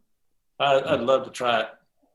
It's difficult to find a song that'll work. It's got to be produced for that, because things that, you talk about what you put in the middle of the mix, and those are the anchors. That's the kick, the snare, the vocal, the bass. They're the anchor of the mix. And so once you move them off to the side, they've got to be balanced, but they also can't be as important in a way. They need to tone down a little bit to make it work. And that's difficult. That's great. Yeah. I tried doing it on a After Seven song, which was the wrong group to do it on, but it was just the bridge where in the bridge it separated and then it came back for the last chorus. I don't think that song did very well. Sure wasn't the panning. Andrew's, I'm sure it wasn't the panning. Andrew's gotten us, a lot of us in the chat and everything, onto this thing called SoundFlow, which is a whole bunch of Pro Tools automations and stuff. But I actually took what I had read in that chapter and I mapped it out to some buttons that I have a pan thing on a thing called the Stream Deck, but I can hit a button and have something pan 100% left or 75% or 50%, 25%. So kind of keeping with that rule of thirds thing, I've taken that to a lot of mixes. So thanks for that, Trick. Great point. Yeah. Great point. It's a fun one. Okay, so the most requested question in here is from Alejandro Alvarez, and he says, "Hey Dave, what's the hardest thing you learned yourself when mixing a song?" So the hardest thing that you learned by yourself when mixing a song. The hardest thing to learn by myself? Or one of the hardest things that you learned about mixing. Yeah, hands down, compression. I had a live background. Now, what is live music about? It's about, you only have two things to control an audience with: dynamics and volume. And so I kept reading these articles about I use this compressor because the drummer got a little happy going into the chorus and hit the kick drum a little too hard. And I'm thinking, isn't that what you're supposed to do? And don't laugh, but it never dawned on me early in my career that when you compress something, you have to turn up the makeup volume. So I kept thinking, why would anybody compress anything? It just makes the shit quieter. It doesn't really. And then I felt like an idiot. And so when I first moved to LA and I had all that success, I hardly used any compression. I'm not really sure if I used any. But tape gave me compression. Hitting certain pieces of equipment hard gave me compression. So technically I was using compression. I didn't really feel comfortable with compression until around, probably around 2004, 5, somewhere in there. Now, there was a time when I put a Manley very mute on my stereo bus. But when I'm mixing, I don't look at knobs or anything. So every once in a while, probably every other mix, my left and right would be kind of off centered, and so I would use the volume on the Manley to adjust the input to the 2-track, and but the needle wasn't moving, and I tried that with a UAD plug-in, and it does make a difference. Try it. You don't even do anything; just put it on, and you'll get a little better attack. But compression was extremely hard for me, because nobody ever told me, well, compression can be a tool, it can be a technique, it can be an effect, and it can be a lot of things. And that was always confusing me, you know? And then you hear about this New York compression shit, and you're like, what the hell is that, you know? And that was real hard for me to get a grasp on compression. And the things I read didn't help me either. I don't know what it was, because it was so tied into the end result you were looking for, but nobody ever said that either, you know? It's hard. I struggle with insert compression. That's why I use so much parallel stuff. Yeah, I do a lot of paralleling too, a lot. Andrew, what was one of the hardest things for you? Well, compression, definitely. And like I say, I'm still getting my head around it. Reverbs. I hate reverb. It's, it's magic, but getting it right is so hard. And I'm really, really bad at it. And I tend to get lazy because of that, where I will just sort of settle. And reverb can be the thing that makes the mix work or not when you get it right. So, I find that really difficult. And one of the best things, and actually it came out during one of these shows, was talking to Al about it. Because, Al's known, like, Chamber 4. That's his sound. But he's got lots of reverbs up. And so I always knew Chamber 4. And then I always knew that one of his things is he doesn't like to have too many things in a reverb. So, like, if Chamber 4 is for the vocal, nothing else is going to Chamber 4. And for me, that was weird, because it was like, oh, well, I thought the reverb was to put things in a similar space, and that's not how he uses it at all. But then, but during the interview, what he said was, it's never just one reverb, it's always at least two. And like the vocal will never sound right with just one reverb, and it's the combination of two reverbs that fill in each other's holes. And that was like the skies open. I'm still terrible at it, but I can now actually get something that I don't hate by blending. And I don't even necessarily need to like the two reverbs I'm using on their own, because they won't work on their own. But almost any two reverbs will get you to the point where now I feel like, oh, okay, now I know exactly what I want to do to make that work. Whereas with one reverb, it's so far away that I have no idea what to do. Sometimes I think of dedicating a reverb to the space. So in other words, I might use a reverb that I love the early reflections on, like say Ocean Way by UAD. So I get early reflections from that, and then I get the body of the reverb from a different reverb. Right now I like the Sonsig reverb. I love the capital chamber plate UAD has. I love chamber, not chamber plate, the chamber that UAD has. And then the decay I'll use like Symphony or one of an expensive reverb for my decays. And then for me, the thing that helped me more than any other thing about reverbs was pre-delay. The pre-delay, if it's too perfect a start, is kind of boring. But if you like say you like a 16th note pre-delay, well, set your plug-in so that it's on a 16th note, but now convert it to milliseconds, and then take the pencil tool, automate the pre-delay, but take the pencil tool and just draw in a little bit of movement so it goes like a millisecond or two each direction, and that kind of helps the ear find it, but find it delayed. And when it finds it delayed, it makes the reverb, actually, it makes things closer to your face than farther away.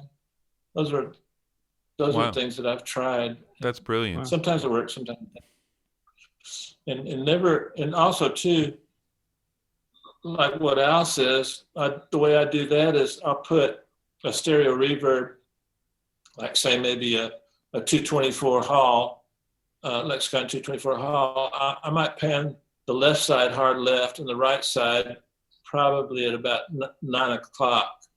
You know, so it's mostly to the left. And then I might put something that's not algorithmic, but it's actually an impulse response, the same thing, but on the right.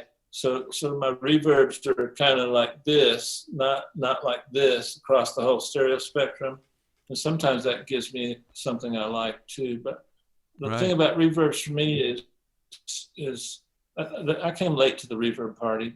I did it because I thought I was supposed to, but the piece of gear I learned to do reverbs on was an EMT 250, and I still couldn't make it work. Funny. That's awesome. There's something to be said for no reverbs. It makes it easier. If you can make it work, then you don't have to deal with a reverb. Yeah, I agree. I'm not real good at. I love the way Manny American does his dry vocals. They're not dry, but they are dry. Yeah. And I think he's as good as it gets at no reverb. Even when he uses reverb, like on Post Malone, it's special, you know? Yeah. Yeah, awesome. Do you have time for one or two more? Or? Sure. Let's say two more. Yeah. Two more of your finest questions. All right. This one's pretty relevant to today. This is from Jordan, and he says, "Hi, Dave. I hope you're doing well. Since working from home and not in a treated studio, is there anything new you've learned about mixing and making sure your mixes translate across different playback systems?" Yeah, I'd never used the native version of Pro Tools. I've always used the HDX version, and I've recently been working on a song that has 100 tracks, and I couldn't open it any other way. And so I'm glad I got that skill down. It has some limitations, but it has some advantages. And so I learned about that. I learned how to use headphones. I've been using the O sounds, and I've been using the Odysseys and the Audio-Technica 50s. I think it's a D50. And so I've never been able to work on headphones, but I've kind of forced myself to do that because my room that I'm in right now temporarily is not very well treated. You see it behind me. And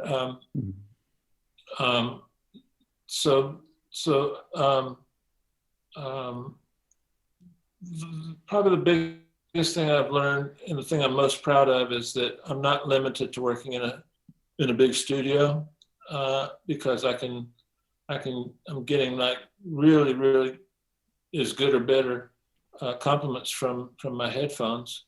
My Amphions behind me, they're amazing. I use those a lot too. But I think most of the things I've also learned to stop trying to get an individual sound to sound perfect when you first start working on a mix. In other words, just slop it together and just actually try to sound bad for the first hour, and then go in and start taking individual elements and elevating those. And that's been a real time saver for me because I love EQing. I love EQing kick drums. I don't know why. They should have a like a rehab center for kick drum EQers. But I've learned a lot about overlapping frequencies and things like that. You know, I spoke about that earlier. And I mean, of course I did it, we all do it, and I knew about it, but I learned a lot about that. And I've had time to experiment with some things like match EQ by isotope. I went on the dark web and got a couple of pirated vocals that were separated by themselves, and so I tried to match some of my stuff to some of those guys, famous singers. It worked okay, but I was faster than the plugin. But I think that things like that are the future. You know, I don't want to poo-poo it and not use it. I want to be able to know how to use those tools when they come along. So yeah, that's what I learned. Awesome. Wait for Andrew. Cool. What? Okay. And let's see. Andrew, that's the question? I've been working like this for so long, it's not any different, actually. I mean, I've been in a room in my house for 20 years now. Mm-hmm. So, yeah, I cannot stress headphones enough. You're wearing your studio on your head. You can't afford to put a cloud in and, you know, learn your headphones. The thing for making stuff translate, I think my piece of advice for that, though, is you mix on a system, then you go hear your mix somewhere else and you realize, oh, shit, there's a problem. You have to go back to where you mixed it and be able to hear the problem now. It may not be as apparent on the headphones as it was in the car, but if you can't hear it when you get back to the headphones, you can never mix on those headphones again. You have to now you got to find something where you can identify it, because then after 3 trips to the car, you'll start listening for it in the headphones and you'll never have to fix it in the car again. So it's just whatever you're using, whenever you listen somewhere else and something doesn't work, go back and find that same problem on the place where you made the problem. Yeah, and if you're not in a major room, you will have problems, 100%. Not 99.9, 100%. Yeah, but then you learn how to work around it. Your brain, they were talking about it before, how good your brain is at dealing with stuff. You learn to listen around the problem with the monitoring if you're good and if you practice. It takes a while. It takes a while to learn that. Yeah, great answer. By the way, I had I have my ears checked once in a while, maybe once every year and a half, and my doctor told me exactly what you just said. The brain is designed to compensate for small changes in hearing. So that's 100% accurate about what you said, where you learn you learn your environment. Yeah, it's biblical.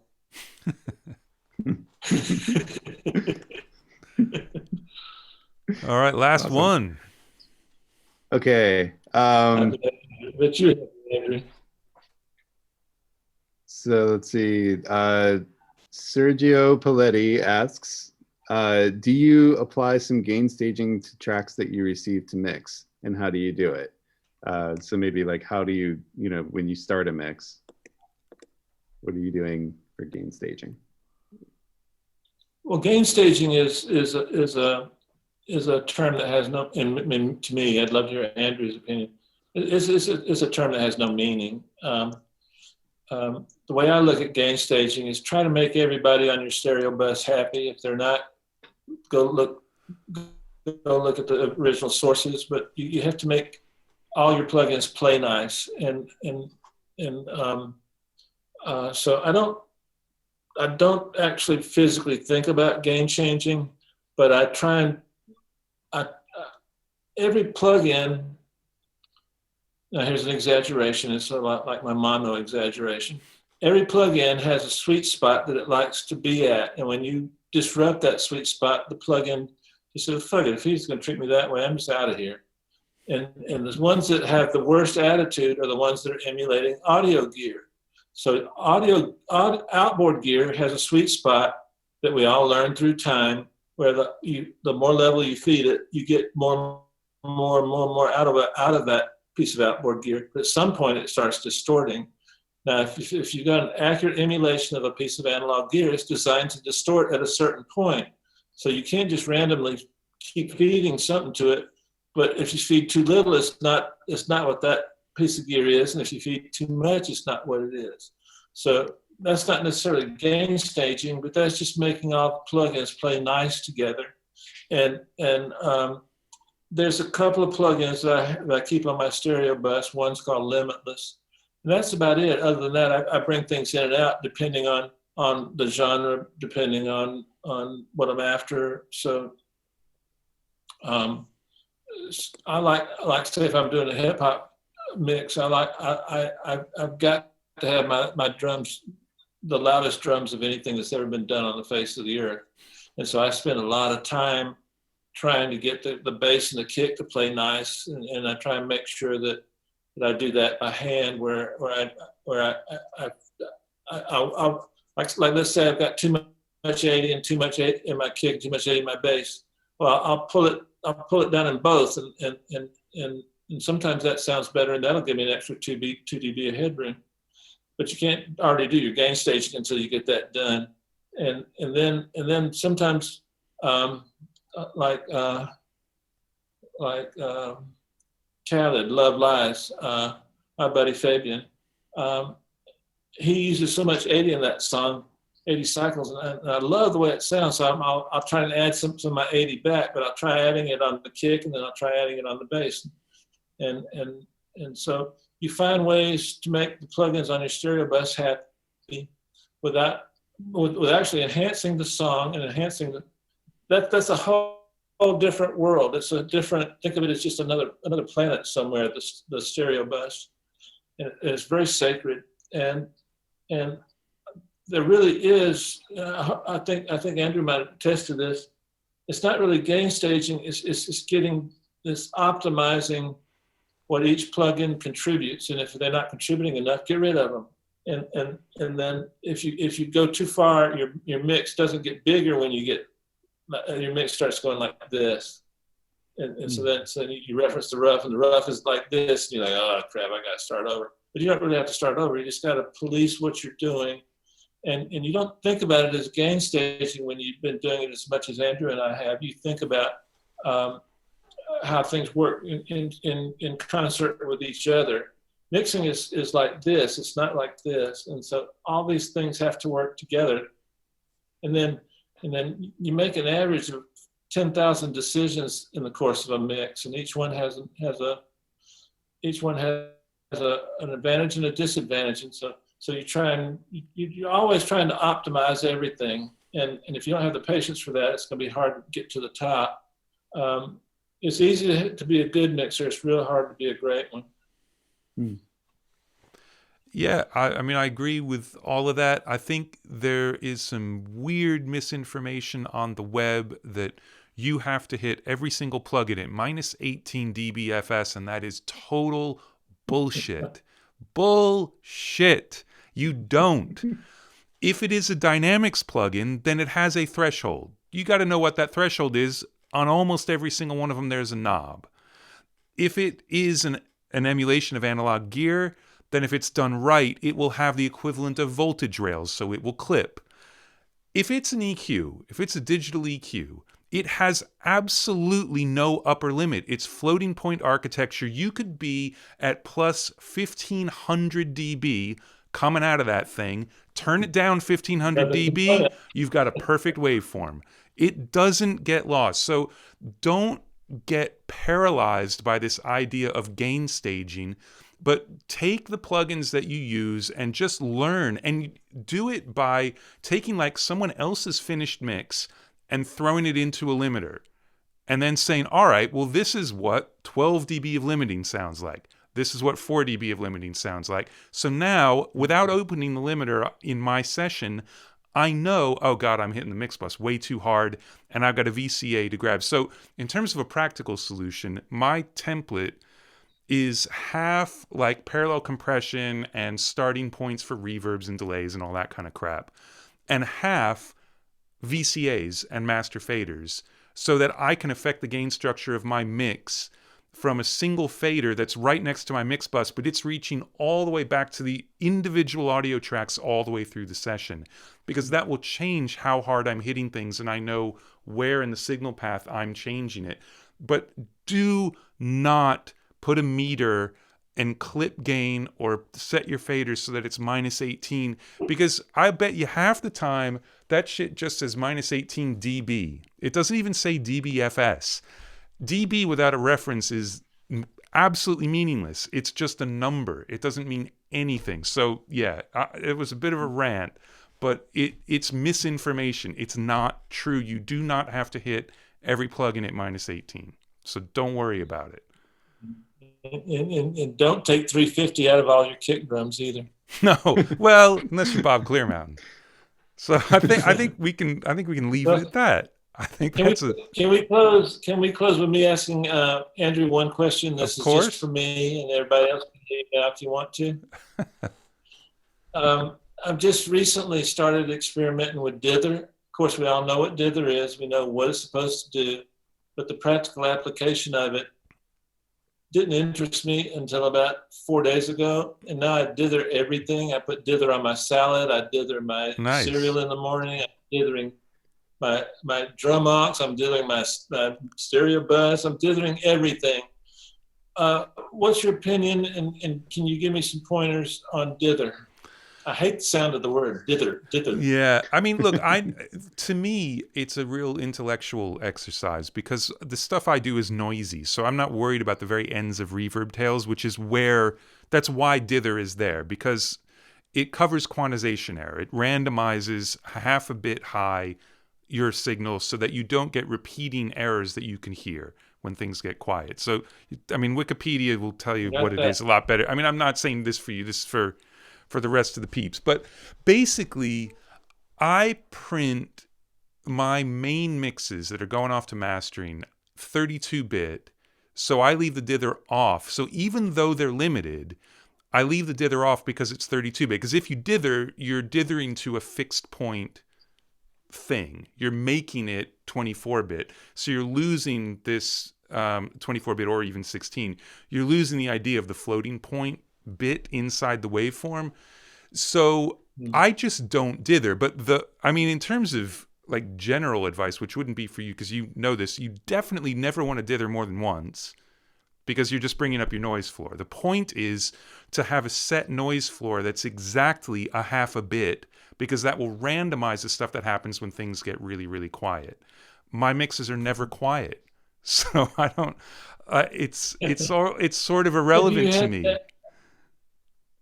I know. I don't know, but I'm aware of what you're saying.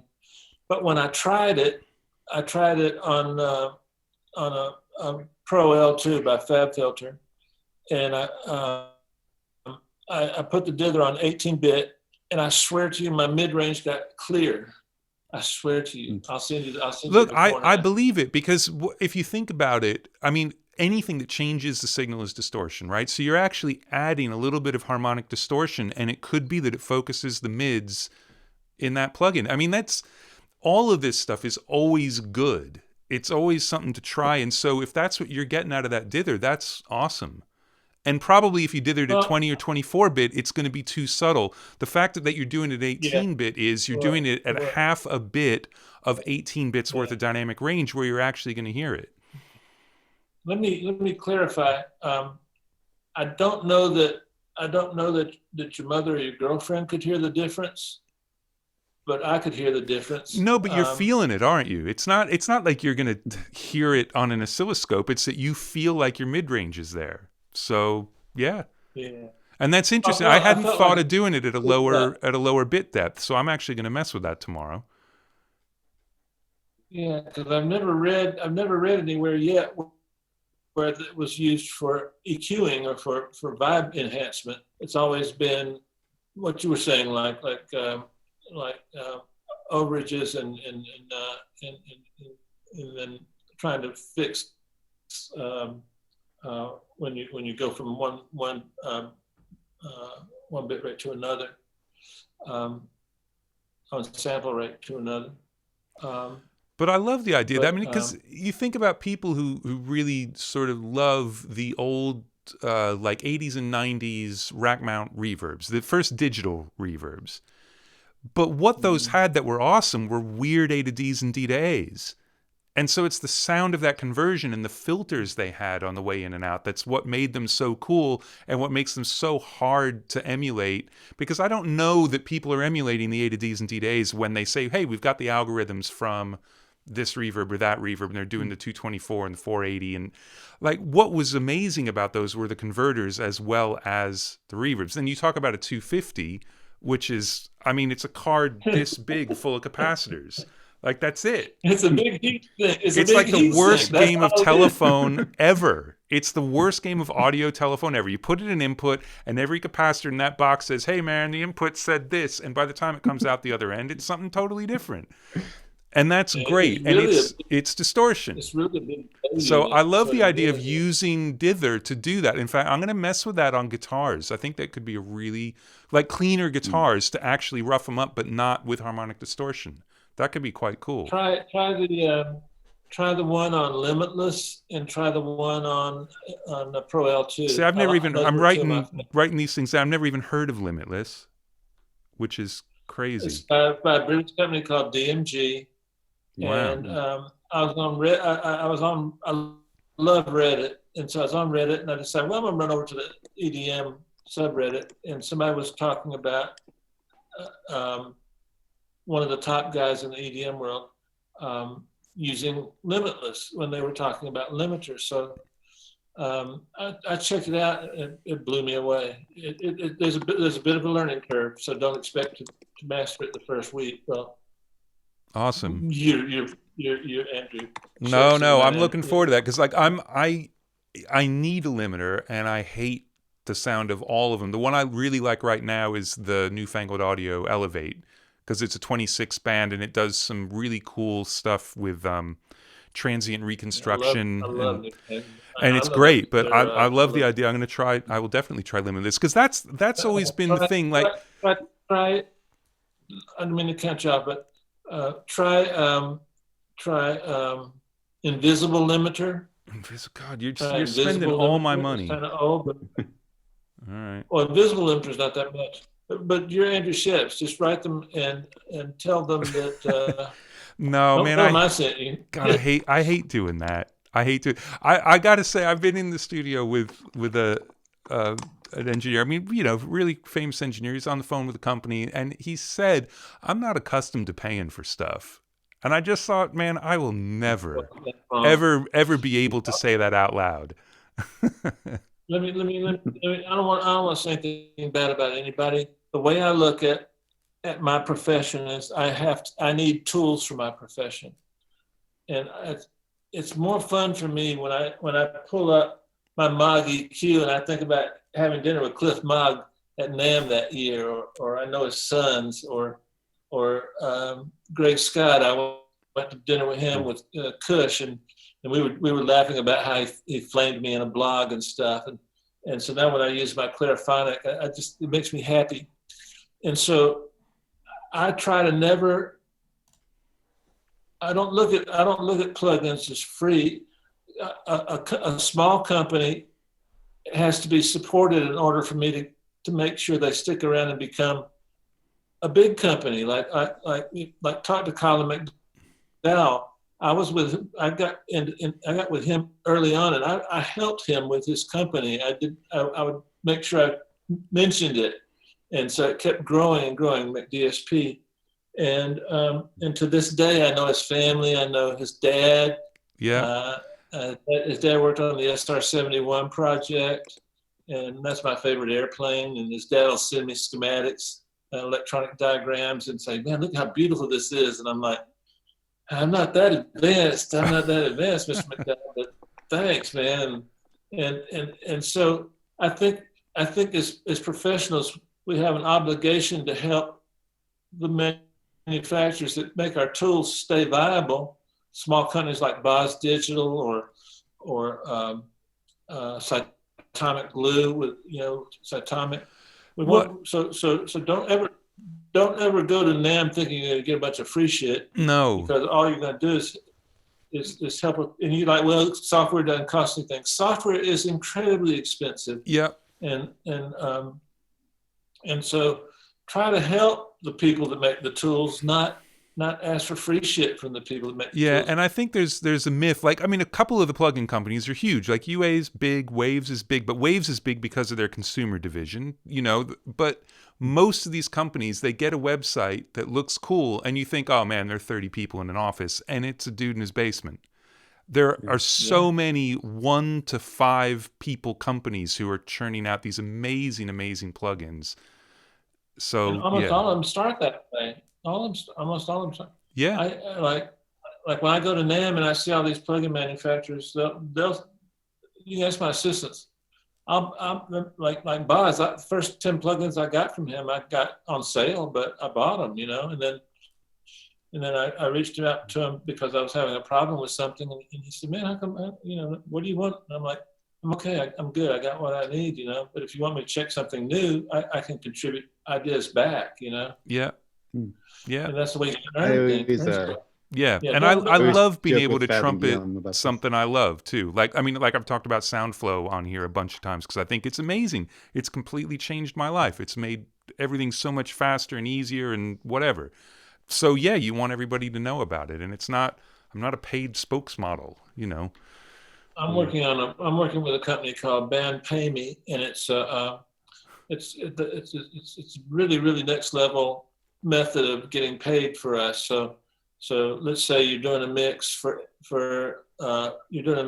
say $10, and so the person that's hiring you, they put $10 in a secure account, and then you both decide what your goals are. And so let's say that you expect me to finish the mix, send all the stems out, and master the mix. So at each one of those guidelines, I automatically get paid. Let's say I get paid $3 when I finish the mix.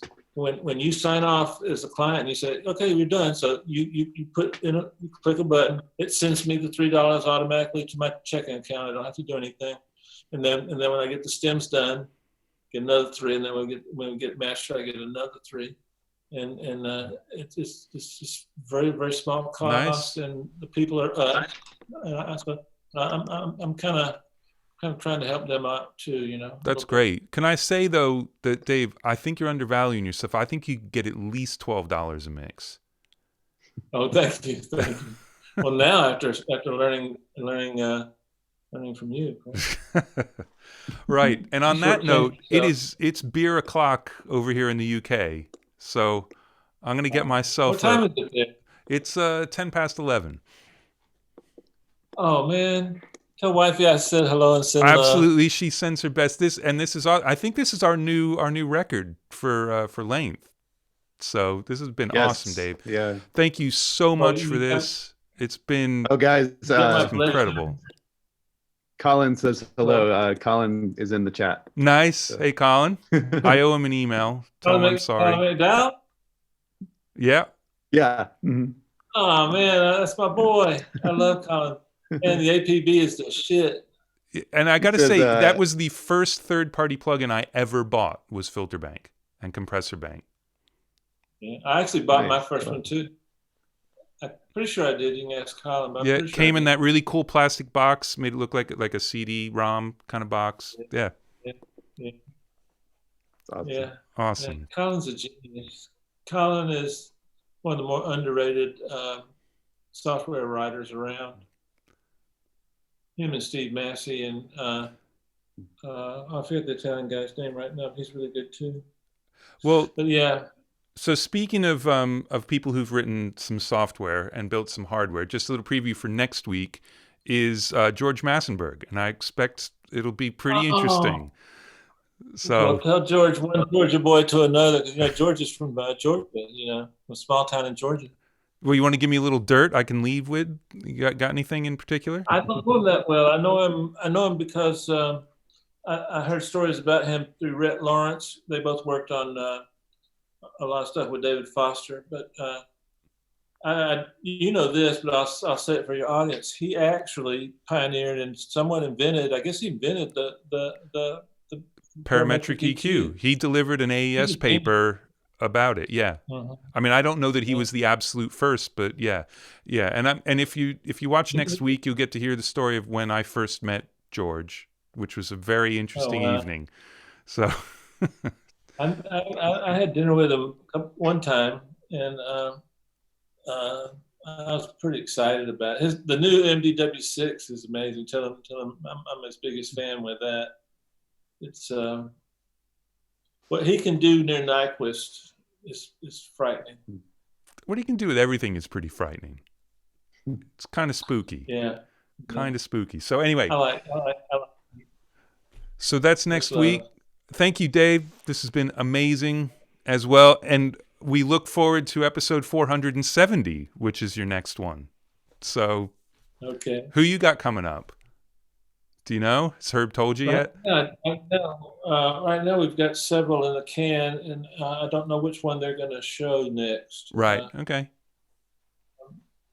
But we're trying to get access to people that without Zoom it's almost impossible. So there's so many guys I want to reach out to in England, because England I've always been a fan of anything from England. I've always been a fan. Well, now have you told Trevor Horn how much you wanted to work for him, like, since then? I never met the man. Never met the man. All right, look, just you're a Trevor Horn fan from that era. Do you know the Propaganda record he made? Have you heard that? It's a German band called Propaganda. I think I have. It's one of the first releases on ZTT records that he put out, and in the artwork it listed everywhere there was a digital snat, like what CD frame it was. But it's an astounding sounding record. It's like, what the fuck? Yeah, genius, absolute genius. Propaganda. I don't know it. Yeah, it's got to be. I know the big record. 88, maybe 89, something like that. Anyway. Yeah. Anyway, so everybody can go listen to that, but also everybody check out Dave's playlists, which I'm sure were put in the chat because Mark's good that way. Yeah, and like that. And I think it's time for us to go. Right. So I'm going to put up the thanks for watching screen. Cheers.